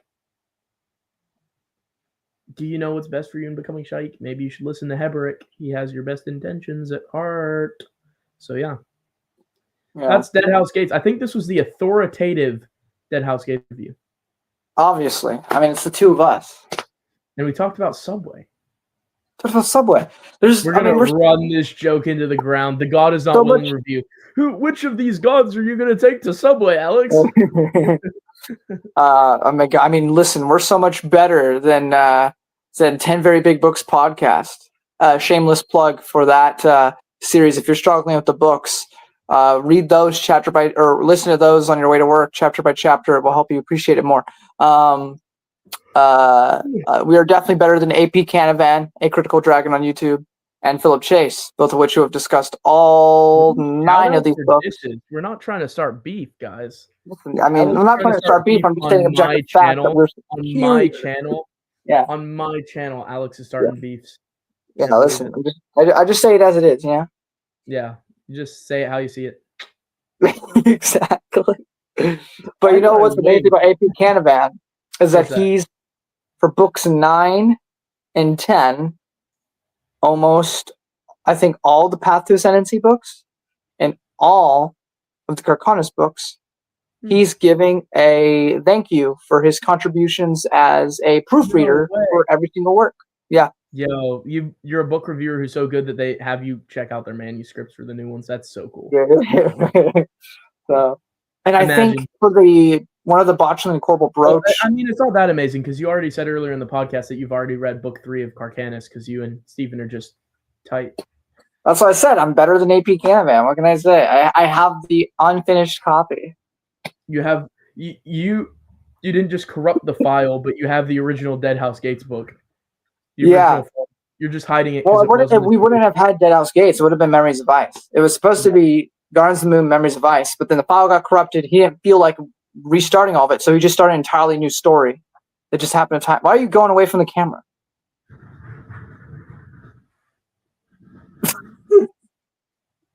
All right. I think everybody wants to go. We've had an even longer movie length. This is almost Dune level of a discussion. You also told me you only had an hour and a half, and you stayed with me for 2 hours and 45 minutes. I'm probably going to be late to the game, but that's okay. I'm so sorry. Oh. I actually don't know what time it started. I thought it was 6, but it might not be. I'll check. Chiefs, Bills. Ooh, yeah, it started, but it's okay. I can. Ooh, the score's not too bad yet. Oh, I'm sorry. Say go Bills, Alex. Go Bills. Thank you. I don't like sports. Hopefully you offered them your blessing. Sure. Alrighty. Well, you should get to that game. Star Trek Section 31 is trash. I haven't seen it. I can't hold an opinion until I watch. Yeah. But if it's anything like Discovery, then I agree. It makes Discovery look like Malazan. That's crazy that you said that. I'm not looking forward to that. All right. But yeah, this was Deadhouse Gates. Good night, Giannis. One of the most phenomenal books I've ever read. This guy's a legend for staying through this entire thing when he's not even read Deadhouse Gates. That is absolutely insane. And for your jokes as well. We appreciate you, man. This guy was he was one of the last videos on the 10 years series that we did. The 10 years EU video. He's the one who had this beautiful scenery behind him. And he's holding is he holding Labyrinth of Evil or Revenge of the Sith novel? It's one of the I don't remember. I think it's Labyrinth of Evil. Yeah. Amazing video. So thanks, Giannis, for being here in the comments. Thanks to everyone who's welcomed us into the Malazan fandom. We've had a lot of you come over to our YouTube. It's been very welcoming. Finding our channels for the first time and just being very welcoming to us, encouraging, correcting us when we were wrong. Yeah, without being rude about it, which is quite a feat. And yes, not rude at all, but just very kind. And I've been very, very impressed with all of you. Everyone I've interacted with in the comments. You've been wonderful. We talked about it in the last stream, how people said that the fans of Malazan were not nice to newcomers. And we'd heard that before reading Malazan, that like they weren't welcoming. That's complete and utter, probably Wheel of Time propaganda. Is what I'm guessing. I hear the Wheel of Time community is also quite friendly. Yeah, but it's Wheel of Time fandom propaganda that they've done because you guys are awesome. It must be. They want people to stop reading Malazan and read Wheel of Time. Yeah. But you people need to be patient because I promised to read it after I finish Malazan, and I shall. Yeah, I'm not going to join you on that journey. I know, because you hate me. Okay. I mean, bro's still speaking facts. No, but I'm gonna move on to Book of the Long Sun after Malazan. I decided. He just wants his brain to continuously work. He doesn't want to have something just gonna make him happy. I said I was gonna read something else to someone. What else did I say I was gonna read? Oh no, you're making too many promises. I wanted to read the Man Kazin War. So when you read Book of the New Sun, does that mean after you've read novels of Malazan Empire, Carcanus, Path to Ascendancy, and the God of War? Okay, so that includes all of it. Okay. Yeah. I'm a completist. Look at my library. Of course you are. My EU collection's not complete, but I'd like to say it is. Yours more complete than mine. Money for it anymore. Yeah. Maybe one day. But yeah, this is. You gotta get to that game, so we gotta get out of here. It's been fun and chaotic as always. As always, I look forward to discussing Memories of Ice with you, and it's been a pleasure. It's been impressive, Alex, how much you actually remembered about Deadhouse as well. I know I'm kind of surprised you don't remember Sorno Enith. I'm kind of surprised on that one, but you remembered a lot of it. So you remembered more about a scene at the beach than an awesome mage. Why did you remember more about the scene at the beach than the mage, Alex? Priorities. Come on, man. But I will say you are kind of like a gourmet meal, sort of What? slowly. You're a gourmet No, I'm meal. saying you are like when you are eating a gourmet meal and you're kind of taking your time consuming it. Every waking moment I had was reading it, and so I was kind of bursting through it. I wasn't rushing, but I was definitely like, I was Okay, I not get what you're saying now. slowing I thought down. you were comparing me to a gourmet meal, and I thought that was a No, really no, no, weird no, thing to say. no, no, no, The no. I meant gross that you're eating a Gross gourmet Venice meal, arc over here. but I'm not appreciating the food as much because I'm kind of plowing it through because like Yeah, it's so good, I can't stop. yeah. But it's like I didn't take the time to really enjoy I every honestly, tidbit. what I basically do is some days I'll read for like 30 minutes and get like 4 pages, and then some nights I'll read for like 6 hours. There's no in between. I'm either No, reading like me, three. I'm either reading 3 books at a time or 2 pages at a time, and that happens Mine for weeks. was 2 a.m. in the morning. I go and shower, and then from 2:40 to Where do 7 you before read? I work, never asked I'm you. reading. On your Huh? bed in a chair? Where do you read? Um, well, it's either on this other phone but if it's low on battery, I also have the Kindle app on my laptop, so I'm hurting my back sitting there reading it from the computer screen. Oh, I can't read sitting at a computer. It makes me just end up checking Instagram. Um, I usually read like reclined on my bed like this with my dog beside me. It's a vibe. Yeah. Well, at least with this phone, it doesn't have it has YouTube. It doesn't have Instagram or anything for me to distract myself. Only Oh, nice, my real phone does. So, nice. but Your real yeah, phone. What a man. belittlement to that phone that spent years with you. Yeah, Spent also, many hours with you on many websites and many apps. And yeah, some worse yeah, for the better. But yeah, you gotta get going. So yeah, I look forward to talking about memories of ice with you. it's That gonna might be end great. up being 3 hours. It's gonna be crazy. Oh But boy, is that uh, denser than this?